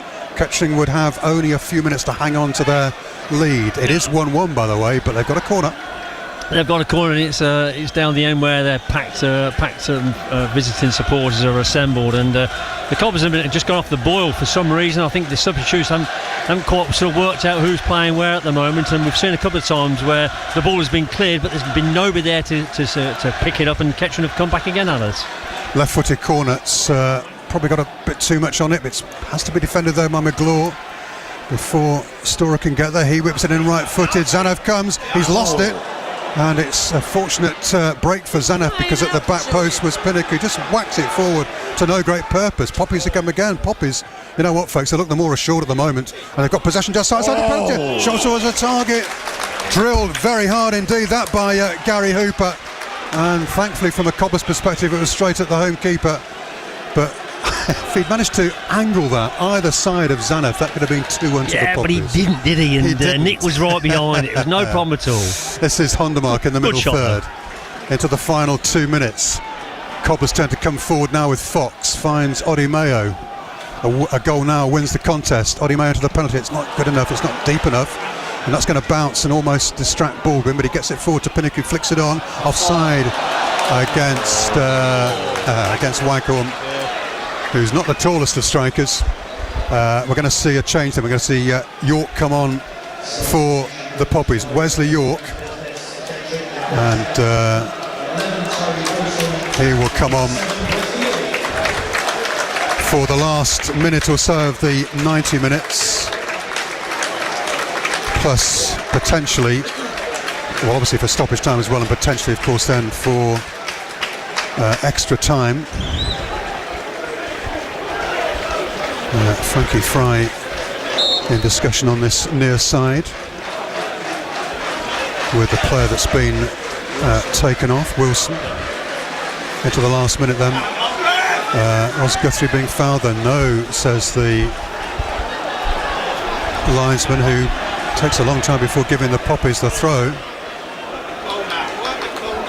Got to say, if you're a Cobblers fan, you can be a little bit anxious now, because at the moment they are looking anxious themselves, and in their spot of bother here. Right foot cross. Zaneff will leave that, but it's going to be retrieved by Hooper, who flicks it back inside to Miller.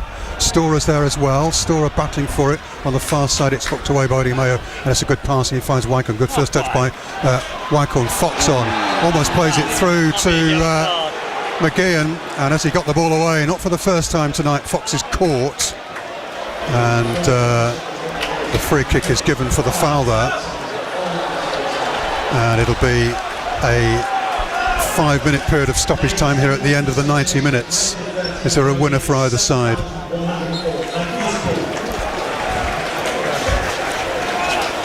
On the far side now with Odi Mayo.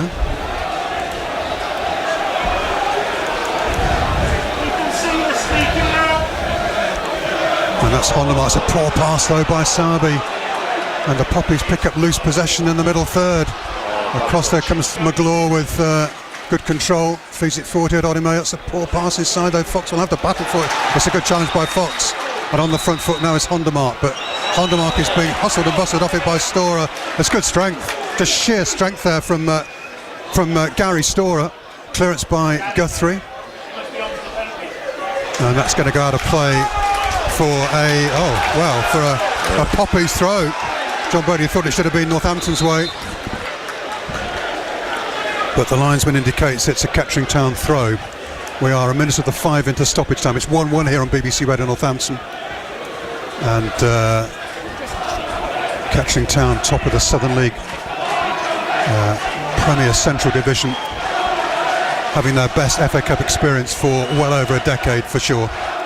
Long throw on this near side for the Poppies, one in the air by Guthrie, but he doesn't find a teammate. Stora's ball forward is going to be, it's not going to go out of play for, yes it is, in the end it's gone out of play for a goal kick. It was left and left and left then by Baldwin, and despite the pressure from Miller, it does drift out of play for a goal kick.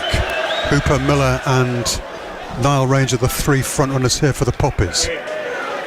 Fox picks up in the middle third. Good first touch by the former Grimsby. That's a pass trying to bring in Odi Mayo on the pace on the far side. Odi Mayo, they can't get possession.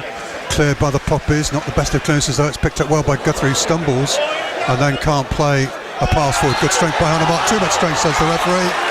He's fouled Kelly Evans, and that's a free kick to the Poppies. And we're into the 3 minutes of stoppage time. That's into the last 3 minutes of stoppage time here at Sixfields. Tense around the home of Northampton Town. We know with 3 minutes to go, Tim, both sides are going to get one more chance apiece. It depends on who's going to take that one chance, otherwise we're going for 30 minutes. Jezef will take the free kick. Hangs it towards the edge of the Cobblers penalty area. Ranger gets the better then of Guthrie momentarily, but Northampton have enough numbers back to clear their lines, and it cannons away off Miller for a Northampton Town throw. Ironic cheers from the home fans as Northampton get the decision their way.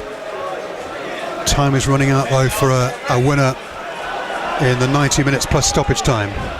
Pinnock forward, looking for McGeehan. He's unchallenged as he heads forward, but he's not going to keep. Oh, he's going to keep it in play. Actually, Hondermark flicks on. He picks up here as McGeehan. That's good work by Hondermark. Crosses in right-footed. There's a chance for 2-1, and it's missed. It's missed by the Cobblers. Picked up on the far side by Fox. Odi Mayo with a chance then, and then McGeehan with a strike, and it's blocked inside the penalty area by Johnson and gathered in by the home keeper. What a chance for Odi Mayo, who's a long way forward then. He was the centre forward, suddenly the de facto centre forward, and he should have got something on that, I think, for the Cobblers to maybe put this game beyond doubt. He'd only got to touch it. The ball's come across the a really rasp cross from the left-hand side along the ground, and Odi Mayo found himself in the 6-yard area. I don't know what he was doing there, but he got a yard in front of his defender, missed the ball, and that was the opportunity for the Cobblers. Stays at 1-1. We are deep into stoppage time. That's not the best of headers by Jack Baldwin. Might give the Poppies one last chance here. They play possession football just outside the penalty, but it's a weak pass that, and the Cobblers will clear. Guthrie keeps his head and finds Sabi. Excuse me, onto Hondermark, but he's got too much on that, and it's fed back by White to his keeper. That's a challenge on Sabi, which isn't deemed unfair. Off by Pinnock, picked up by Hondermark. 30 seconds of the 5 minutes of stoppage time to play. That cutters away off Pinnock for a throw on this near side. Just wonder whether the referee might just blow out and allow us to enjoy what would be an absolutely pulsating 30 minutes of stoppage time, with the potential, of course, for penalties to follow that. The 5 minutes is up, and Kettering in no hurry. Oh no, excuse me. There's a problem here on this near side because White is just drifting down the touchline, and eventually will take the throw. And there goes the final whistle. We've got extra time here on BBC Radio Northampton in this FA Cup first round match at Sixfields. Coppers ahead at half time through Fosu, or indeed it might have been a Johnson own goal. But then an equaliser from the substitute Luca Miller. Terrific bullet header to make it 1-1. We go to extra time. Jake Sharp. What a cup tie. What a cup tie we've got here at Sixfields. And it's been a fantastic second half of Kettering. Exodus. The thing that stood out about Kettering in the last half an hour is the quality. Their passing's neater, sharper. Their crossing is more accurate.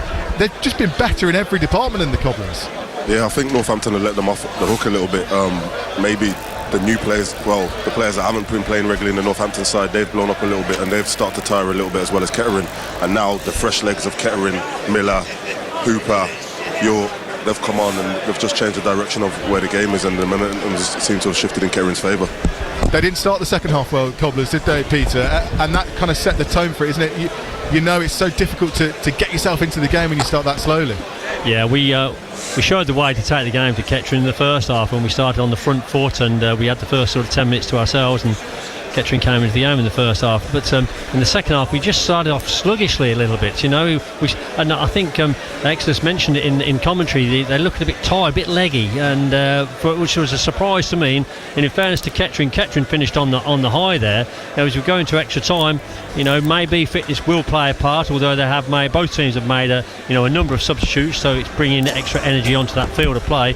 But I've got to give credit to Kettering. They took the game to the Cobblers in that second half, and they thoroughly deserved the equaliser. They looked rattled, Cobblers, didn't they? Every time they got the ball at the back, the first thought was just get it as far away from the goal as possible. They stopped playing for 20 minutes. Well, they did. I'd say that they resorted to route one, and that was just get the ball away. And of course, that was playing into Kettering's hands. They was having the ball. They was having more possession of the ball. Fosu went off the boil and was substituted. We had nobody in midfield who was picking the ball and just passing the ball nice and gently between the two, as we saw in the first half. And it allowed Kettering to get more and more confident, and they pushed through it. And with the forward line that they've got there, yeah, it may be an aging forward line, but these guys don't suddenly lose the knack of playing football just get older. They get a bit more savvy with their brain, and it's causing the Cobblers some problems at the moment. Huge credit, Exodus, to Richard Lavery. Switched the formation, didn't he, halfway through the second half, went to the wing backs, and that's where the goal comes from, and it's a fantastic decision he's made. Yeah, it's risk versus reward, and obviously he's taking the risk in pushing boys further forward, knowing that he could get exposed at the back, and just trusting his defenders to go one-on-one and go and run into the channels if needs be. And then obviously he needed the goal and he pushed them forward, and they got it. But now what they need to do is they need to get Gary Hooper, and they need to get Niall Ranger in the box, in and around the box, and get the ball into them so that they can just do what they do and show their experience and go and get some goals.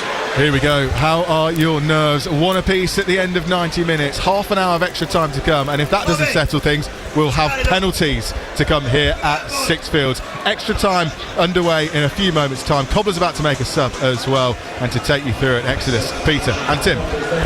Yeah, thanks, Jake. The change is a debut here for the forward Lincoln defender, Ayoma for the Cobblers. Trying to see who came off. They took the ball away very quickly. So Odumeyo's gone off, hasn't it? So we're going to see a debut then for TJ Ayoma. And he was a centre half, but he started on this right-hand side. He's probably going to play as a right wing-back here, isn't he? And we're going to see McGlaw move into central defence alongside Guthrie and Baldwin, with Pinnock still as left wing-back, Sarby in midfield with Hondermark, and Fox, of course, with on that far side Wagstaff trying to score his first Cobblers goal. So here we go then, folks. This is drama writ large on BBC Radio Northampton. As we start the first period of extra time rather, on BBC Radio Northampton. Cobblers defending the goal away to our left in their claret and white strip. The Poppies in their powder blue kit defending the goal behind which their fans are collected in this first half. This is Sabi back to John Guthrie, and I think the consensus is that a lack of fitness has not affected the Poppies. I mean, no, they haven't played for a while, Exodus. You know, let's just see if the Cobblers can make anything of this. The Poppies have played 0 games, while the Cobblers have played their last 2. Do you think that's proving to be a factor here? Not much so, I don't think. It's going to just even itself out. Obviously, Kettering probably needed the break with the way that their fixture list is going, and then Northampton should have the squad and the capabilities to just go on and just push through the minutes and through the rounds. So it's just a case of now it's just mentality over everything. It's going to be a corner to the Poppies. McLeod did his best to try and get back and keep it from going out, but it's gone away for a Poppies corner away to our left here on BBC Radio Northampton, with a minute and a bit gone of the first period of stoppage time. We'll have 50 minutes either way, and it's the Poppies who've got the opportunity here from the set piece. Right-footed corner which will be taken by Luca Miller, the Kettering youngster. Right-footed into the penalty area, headed towards goal. Oh, there it is.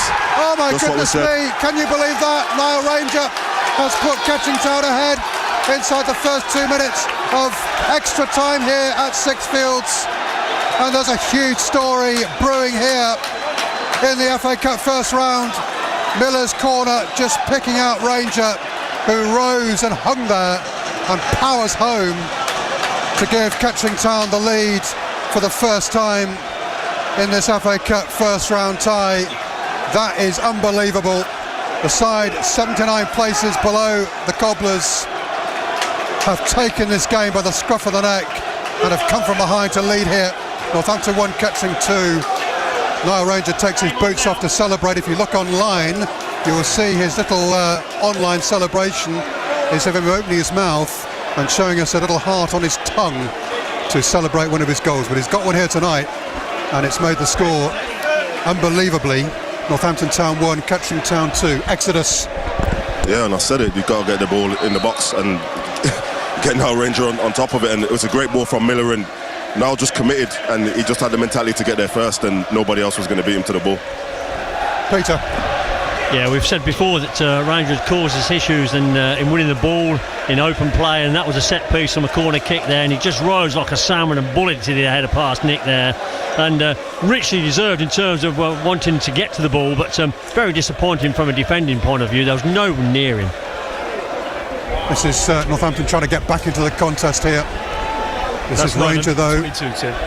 Sorry, say it again. That's 922 goals for the Poppies now, Tim. It's a good stat. It's a very good stat. And having beaten Farsley Celtic here in the fourth qualifying round to make it to the first round, and this dream tie here at Sixfields, they lead here by 2-1. That's forward to Wagsnod, who hasn't made any sort of impression at all now. Fox picks up. Got to say, that's good work by Waghorn. Well played by Hondemar. Finds Pinnock on the far side. 94 gone. That's a nice point inside to Sowerby. Sowerby onto Pinnock again inside the penalty. Pinnock's cross is blocked by a couple of Kettering bodies and cleared away. Got to see another change here for Kettering. They're going to bring on Marvin Sordell. This is almost beyond belief, this. The Kettering attack shortly will have the most extraordinary numbers and quality of player in it. Not quite sure up the game there, is it? I mean, just bringing the forward on. That's a shot towards the target by the substitute Ayoma, but it's headed away by the Poppies for a corner. 4.5 gone in the first period of extra time. If you're just tuning into our coverage on BBC Radio Northampton, you will be maybe surprised to learn that the scoreline is Northampton Town 1, Kettering Town 2. Pinnock with the corner, Kettering with a lot of defending to do here. Into the penalty area it goes, headed towards goal. Is well defended in the end by the Poppies.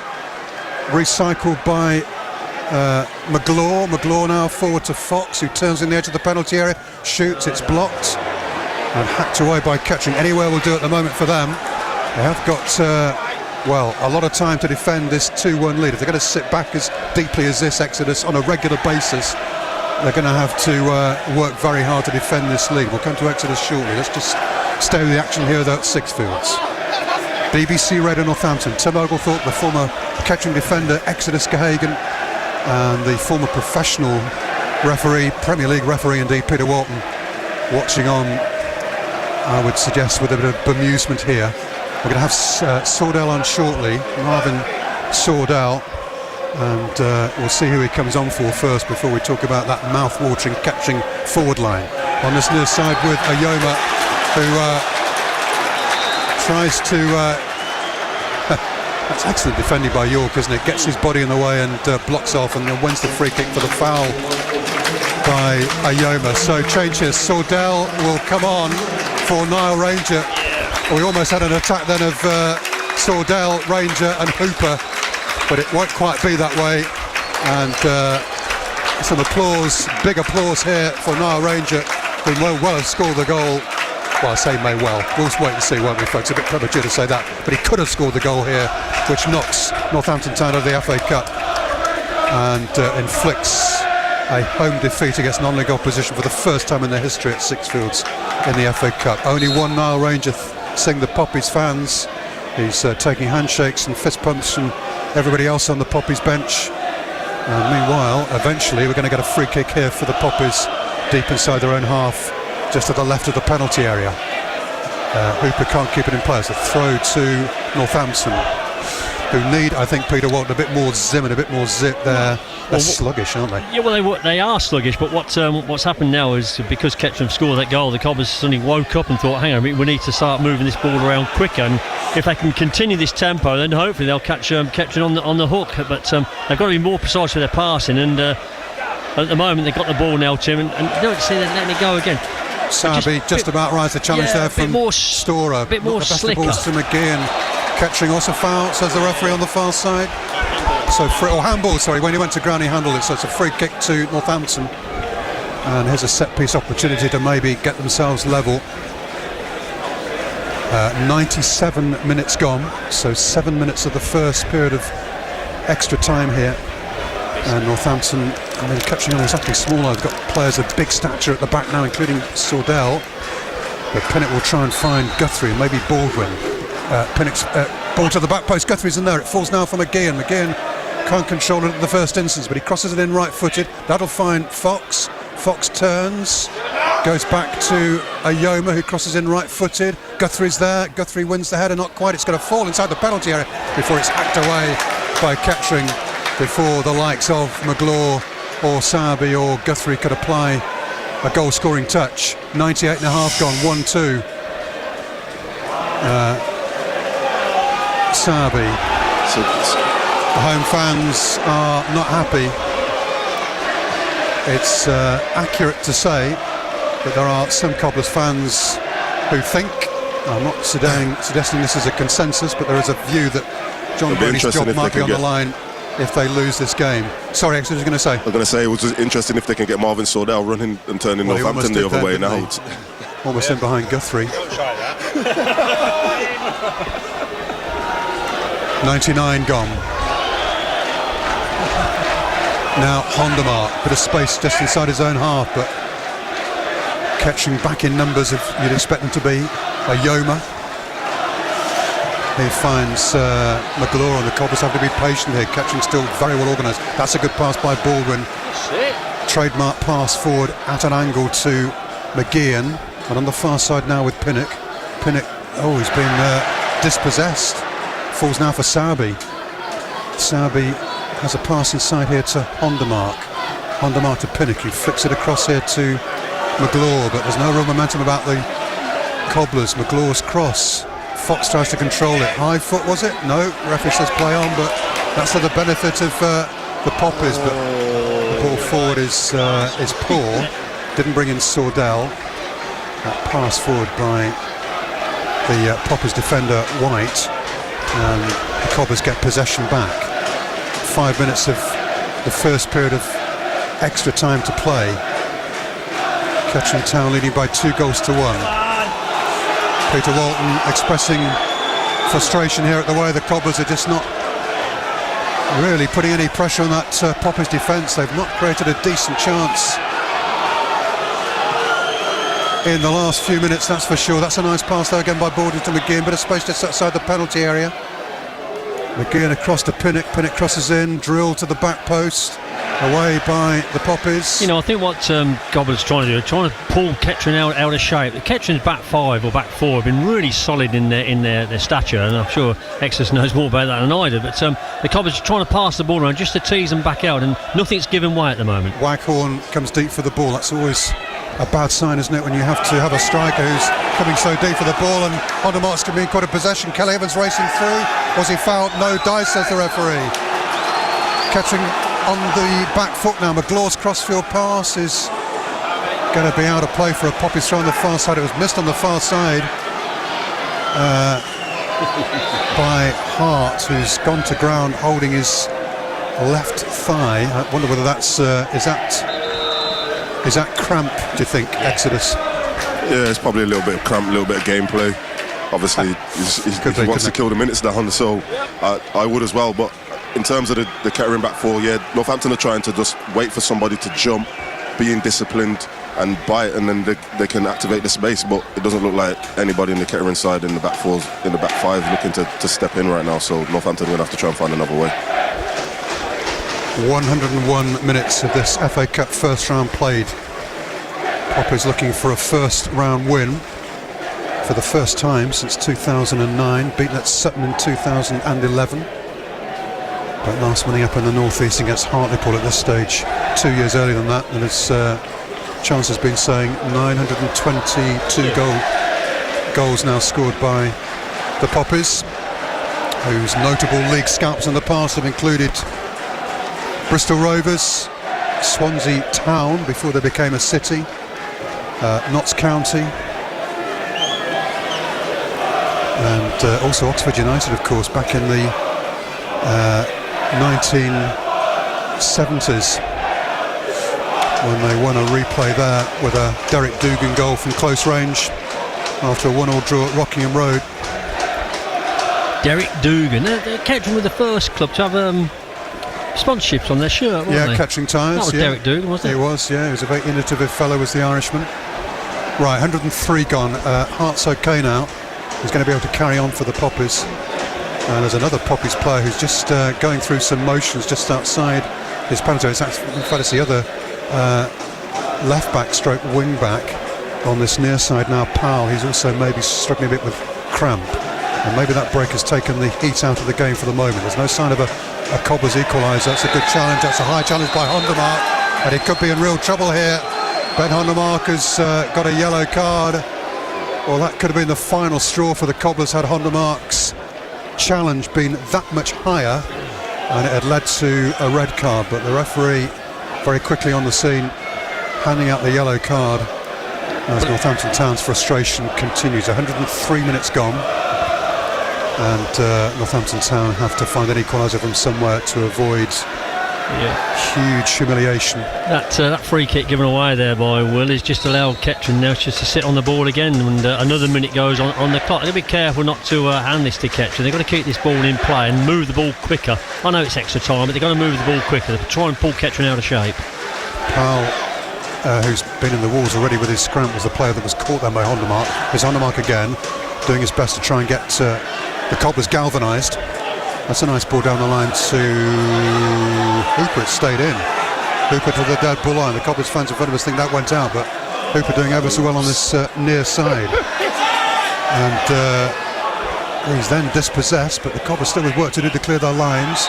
And then there's a foul on this near side by York on Baldwin. That gives the Cobblers a free kick. We're going to have a bit of stoppage time at the end of extra time, the first period thereof, but not much. Maybe a minute or two. 3 minutes of stoppage time is what we're going to see indicated shortly. This is Pinnock trying to make progress on the far side. Wins a throw midway inside the Kettering Town half. Northampton Town 1, Kettering Town 2. 3 minutes of stoppage time then starts now.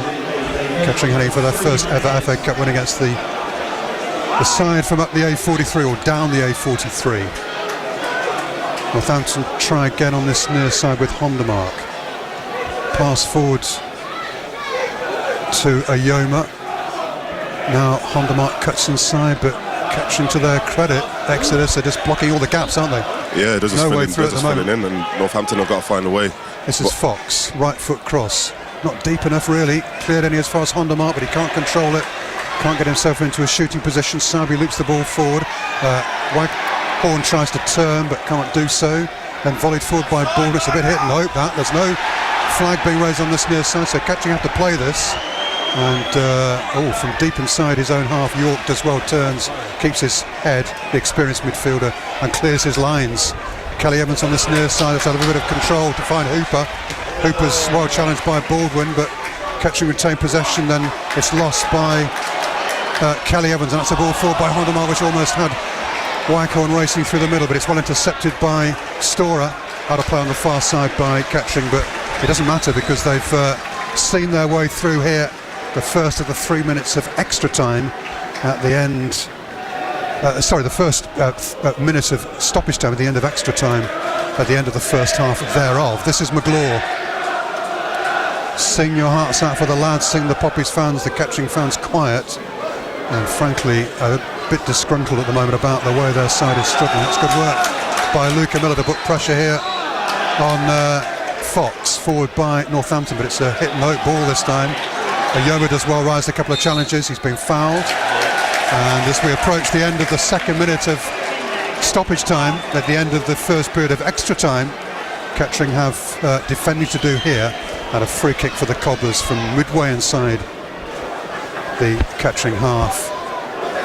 Well to the right of centre. Pinnock will take the free kick left-footed, hangs it into the penalty. Keeper thinks about coming in, does so and gathers in well.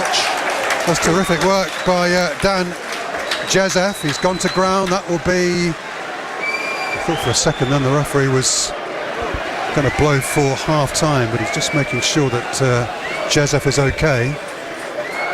And that might conceivably be the last chance that Northampton have to get back on terms before the start of the second period of extra time. Long from Jezef, who's okay.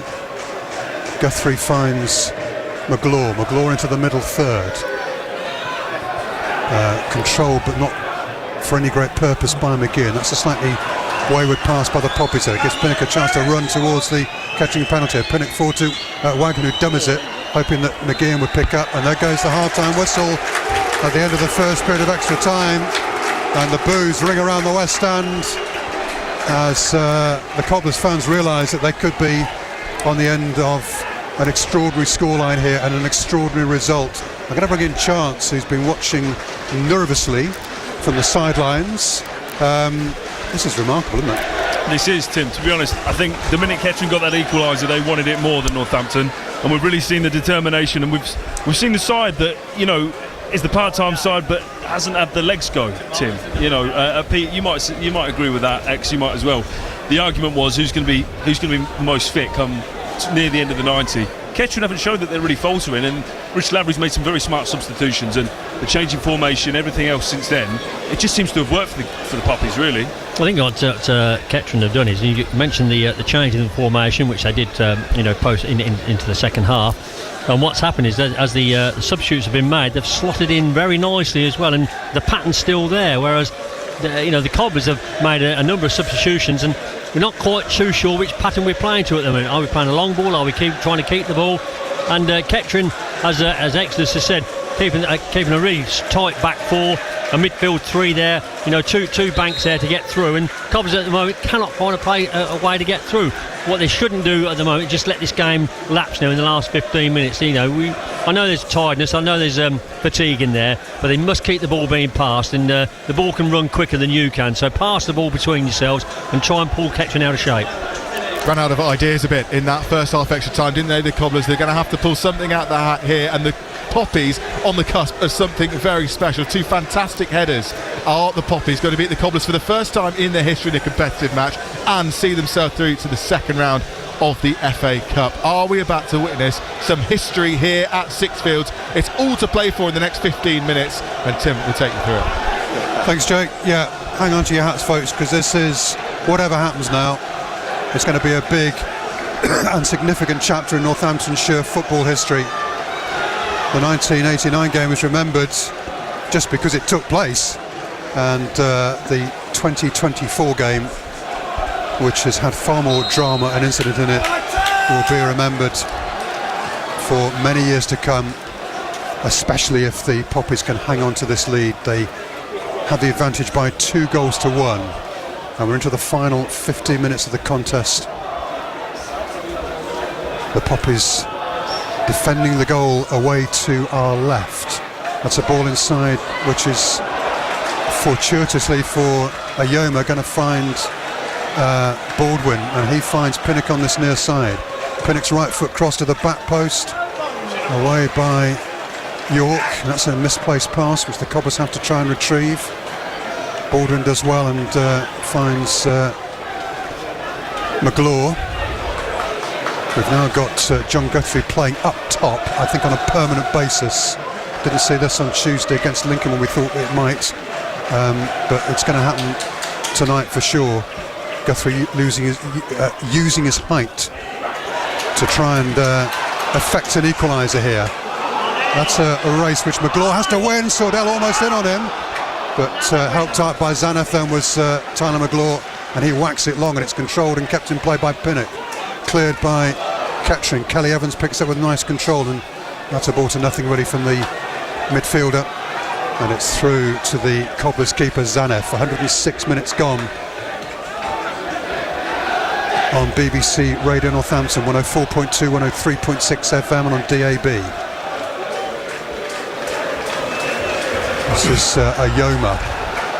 What an extraordinary time for him to make his debut, as indeed it is for Martin Waghorn.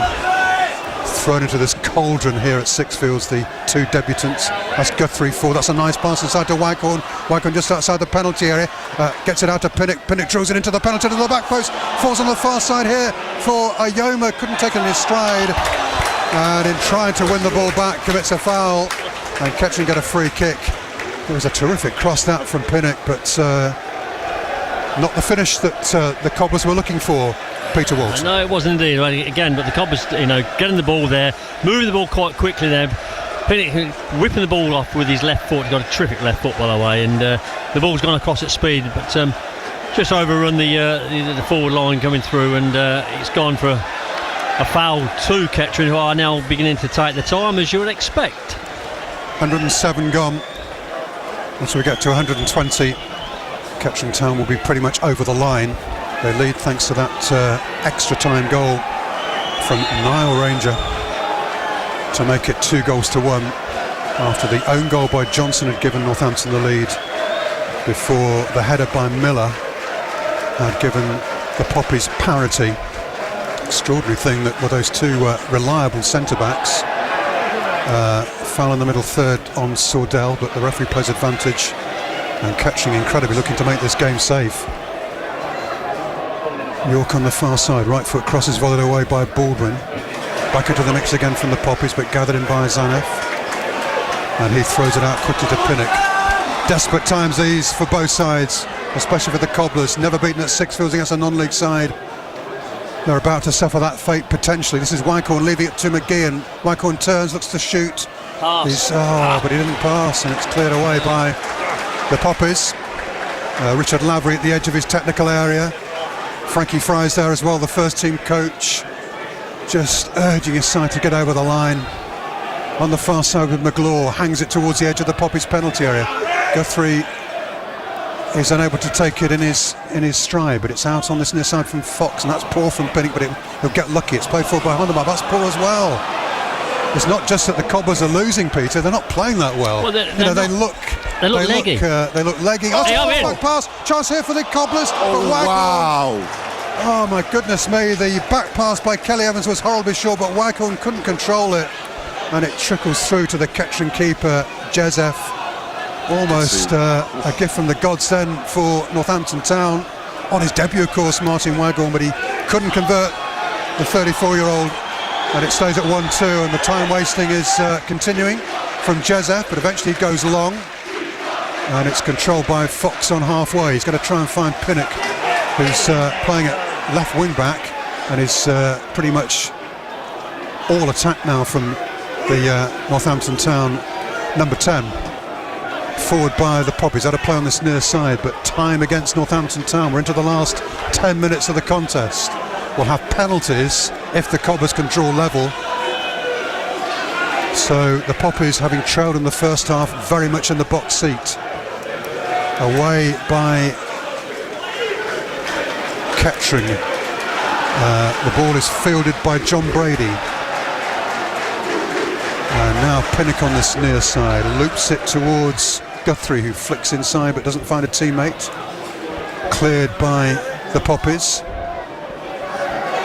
On this near side now with Baldwin, but it's just... I mean, what they're doing, Exodus, Kettering, they're managing to frustrate Northampton. There's no pattern to Northampton's play. No, there Forward isn't. by Ayemo, ball back from Guthrie. Falls over Honemark, his shot is blocked at close range. Fox will drill it, and it's wide, and that's a goal kick. Oh, double opportunity then for the Cobbers, the best opportunity for Fox, who scored at Notts County recently in the league trophy and just dragged that shot wide. There's a complaint there from Storer that there was a foul in the build-up to that Cobbers move, but nothing doing according to the referee, and we have got 9 minutes to play here on BBC Radio Northampton. And just to remind you, the scoreline is Northampton Town 1, Kettering Town 2. League 1 Northampton on the wrong end of a scoreline against a side from 4 divisions below them and from 8 miles down the 843. This is Fox beaten in the challenge. Out on this near side to Hooper, but he can't control it, so that's a Poppy's mistake, a rare one, and it gives the Cobbers a chance to go long, trying to use Guthrie down the middle. Guthrie battling away here, doesn't win his header, and it's cleared well and picked up by Sordell. Space on this near side, he goes for the big diagonal, looking for Hooper. Across comes Ayoma, and we've got 8 to go here, and the Cobblers are praying for an equaliser. The Poppies praying that they can keep their goal intact. That's a nice pass inside from Guthrie to Sarby. He's going to try a shot from distance. No, he's not. He's going to feed it across instead here to McGlaw, who crosses in right-footed. Waghorn's in there, and that's an easy take for the keeper. Both sides are just showing a little bit of immaturity in terms of Northampton. They seem to be just sitting off Kettering now when they've not got the ability to. They need to go and press as much as possible, and with Kettering they're just being a little bit wasteful with the ball now. They need to kind of hold on to it a little bit more. I think Sordell and Hooper, they need to take a little bit more responsibility with what they're doing now and just try and hold on to the ball. Cleared eventually by Joseph, but he's getting away with time wasting, and you, as Peter Walton's been saying, you can't blame him for doing it. Pinnock cuts inside. It's a nice pass inside to McGeehan. He's got a pass further on to John Guthrie. Guthrie right outside of the penalty. Crosses in, it's too far for Waghorn. I'm not going to be upset with him for that. That is a great pass. That's a great ball. He didn't anticipate it. It's a great ball. Waghorn's got to be breaking his neck to come across the box there. It's a tap-in for him. Yeah, the ball's gone across the right-hand side there, and Guthrie just rolls the ball across near the penalty area, and Waghorn's going through, and he's almost stopped running and allowed the ball to go past him. And a forward of his quad.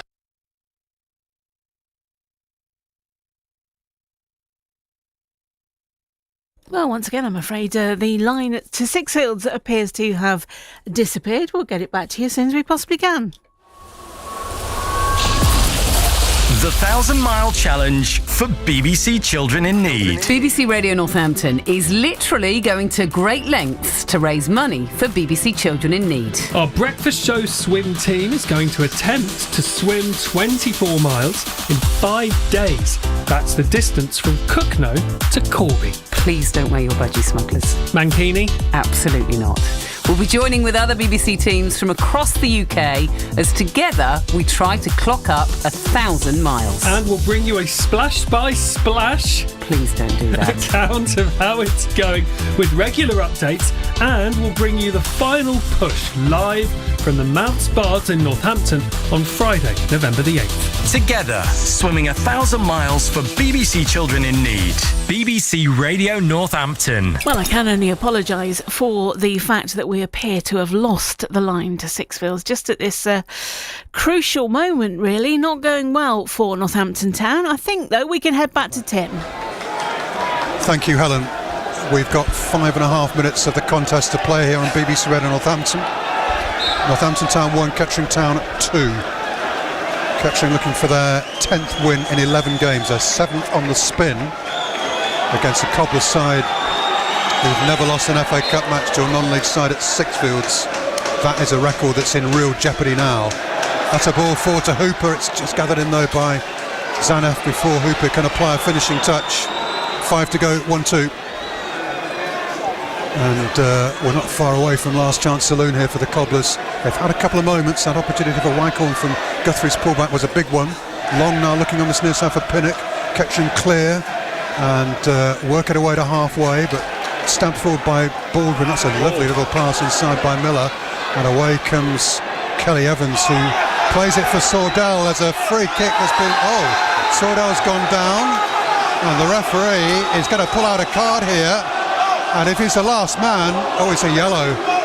Well, I think because Sordell was going away from goal, that is why McGlaw wasn't red carded. McGlaw is yellow carded, but Kettering Town, perhaps more importantly from their perspective, have a free kick just outside the Cobblers penalty area, and this will waste a fair bit of time, will it not, Exodus? Warning, this show may contain... Getting the defenders turning the wrong way and Sordell just running at goal, and now Kettering have got the ability and the opportunity to just keep the ball in Northampton's half for a little bit at a time. I tell you what, that Persimmon stand will explode if Kettering make it 3-1 here. They've got a chance. They've got no players at all inside the Cobblers penalty area. I just wonder whether Kelly Evans might fancy his chances here. There's a 3-man Northampton wall. I just want to keep possession here. They do want to keep possession. It's played short by Storer, plays it onto this near side. And Kettering are going to take it into the corner on this near side to try and retain possession. Still in play, says the assistant referee, and that's still in play. Serby down by the corner flag finds Fox. Fox almost caught in possession. He's been caught in possession, and here's a chance for Storer. Storer plays it forward to the edge of the penalty. Kettering, I'm not sure whether they are going to try and play it in the corner and go for goal. They seem to get caught in two minds, and there appears to be a foul on a Kettering player on the edge of the penalty area. No dice, says the referee, and away come Northampton. It's 3 to go. Kettering close to one of their biggest ever, if not their biggest ever FA Cup success. Northampton Town close here to suffering their biggest FA Cup humiliation. Those are the nature of the stakes here, folks. That's how high the stakes are. Ball into Wycorn. Wickenham with the keeper. It's still alive inside the penalty. Guthrie's in there. Wycorn's gone down. Referee's having a look at it, but no chance. I wouldn't have thought of a penalty. And Northampton denied, and Fox is beaten on the far side. And again, Kettering Town on the side, who are threatening to score the next goal in the contest. Good challenge by Serby. Really good challenge just to turn over possession. And now Fox picks up. Does well. Plays it forward to Hondermark. This is Pinnock, about midway inside the Kettering Town half. These are moments of history, folks, on BBC Radio Northampton. Make no mistake about that. Hondermark to the edge of the penalty area. He's got nobody inside him. Now the cross by Fox at the back post. That's not bad. Guthrie's in there. It's cleared away before Ayoma can make a significant contribution, but Kettering do concede a throw on that far side. Just looking at the old stopwatch here. Oh my goodness me, we are 90 seconds away from the end of 120 minutes. It may be the referee out on a bit of stoppage time for the time wasting by the Kettering keeper Jezef, but there's no guarantee of that. Pinnock will take a long throw. Onto the money it goes. Baldwin flicks on into the penalty. A flick on by McGlaw, and stabbed away by Kettering by the skipper Johnson before the Cobblers can pounce on a huge up and under, which clears Kettering's lines, and Northampton will have to build again from deep. We're into the final minutes of the 120. Long by Zaneff. Guthrie on this near side wins another header, but it's cleared by Kettering, and it'll have to be played from this near touchline by Northampton Town. There will be extraordinary scenes away to our right and on the far side in the East Stand from those Poppies fans, unless the scoreline changes in the next few seconds, and it is just seconds now. Forward by Baldwin, cleared by Storer. He manages to find the top of the West Stand with that clearance, which wastes a few more seconds. This is last chance saloon for Northampton Town. There's a ball on the pitch which has to be retrieved by McGlaw. Pinnock will take the throw. Wag on at the back pace. He's gone short actually to McGlaw. Back to Pinnock. Pinnock left foot delivering to the penalty area. Falls now for Baldwin. Oh, why has he done a 1-2 there? Baldwin picks up. And Northampton, to the fury of their fans, are going backwards. They've got so little time here, the Cobbers. McGlaw finds Sarby. We're into stoppage time at the end of extra time. Crossball comes in right-footed. Flicked on by McGeehan. We have a minute of stoppage time. Flicked on by Guthrie. Excuse me, hammered away by Kettering for a throw to Northampton. We are halfway through the 1 minute of stoppage time at the end of 120 minutes.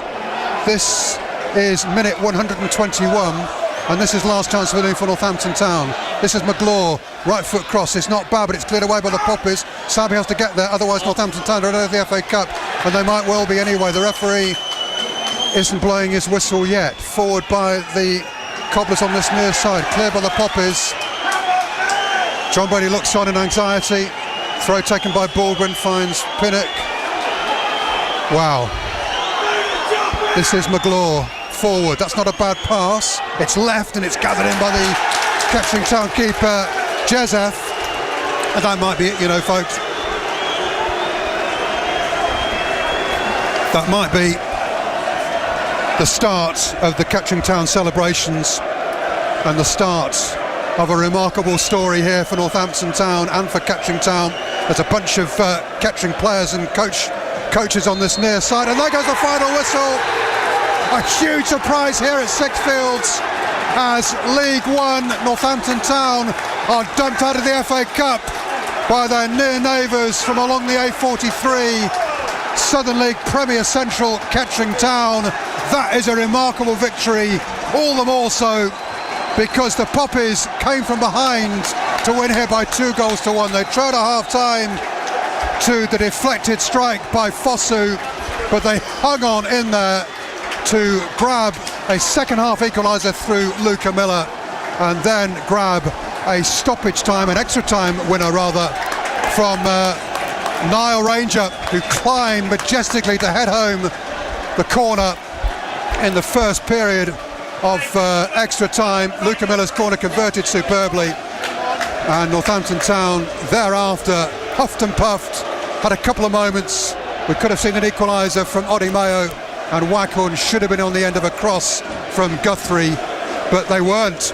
And Northampton Town have lost an FA Cup match here at Sixfields to a non-league side for the first time in the 30 years that they've been playing here at Sixfields. It's a grim night for John Brady's side. It's one of absolute ecstasy for the Poppies. It's a superb performance by them. They played well for the whole 120 minutes, didn't really tire. We can see Niall Ranger there just doing a bit of TV work, doing a post-match interview here in front of us as the rest of the Poppies players go away to our right-hand side and gather round about the edge of the Persimmon home stand to celebrate this remarkable victory. The Kettering Town fans in full voice, the Cobbler supporters booing their team off the pitch here in a very vocal manner, and Kettering Town will take their place in tomorrow's draw for the FA Cup second round for the first time since 2009. Some gruesome statistics for Northampton Town. It's the third consecutive non-league side they've played in the FA Cup that they've lost to, following defeats to Chesterfield and also to Oxford City. And it also puts you in mind, doesn't it, of that defeat to Stourbridge in 2016 when the Poppies went to Stourbridge as hot favourites but got turned over by a 0-0. My voice is deserting me. I'm going to bring in Jake Sharp. Jake. Look at those scenes to our right-hand side. What an afternoon and what an evening for Kettering Town. They were the better team, Exodus, over 120 minutes. You can't fluke a win over 120 minutes, and Kettering Town were fantastic. No, you can't experience one on the day, to be fair, and it's the experience of our Ranger that's come and popped up and got the winner for them. Chance, let me bring you in as a Poppies fan lifelong. These scenes to our right-hand side are unbelievable. Unbelievable, Jake. Exactly that. I mean, from the minute Luca Miller's goal went in and Kettering got the equaliser, that side wanted it more. Just look at that away end. There's been red smoke bombs go off and all sorts of things, pyrotechnics. And Richard Lavery, the entire coaching staff, the bench, everybody flooded onto the pitch. The scenes are unbelievable. And Kettering Town are back. Second round of the FA Cup. Here we go, on to bigger and better things, and I think this is the thing. This sends more of a message now from Northamptonshire footballers. We were looking for this clash. A lot of people were thinking Northampton Town are going to do it. Northampton Town have got the quality, which they did show. They did show in this. But Kettering Town showed the determination, and they showed that they're now a team not to be underestimated going forward in their own league and also in the cup. It's a cup set, as well. Local derby, 5:30 kickoff. What more could you want? I mean, what an afternoon stroke evening. It's just been unreal. It's brilliant. Exodus, let me bring you back in, because we talked about it in the build-up, didn't we? We heard from Noel Ranger, we heard from Gary Hooper, we heard from Richard Lavery. They were bullish. They were confident that if they turned up today and put the best version of themselves on the pitch, they'd be walking away the winners, and that's exactly what's happened. Yeah, but they're the team in the ascendancy as well. They're on the back of 9 wins, and obviously John Brady's under pressure, and there's nothing worse than being under pressure and having to come into a FA Cup game against what is local minnows.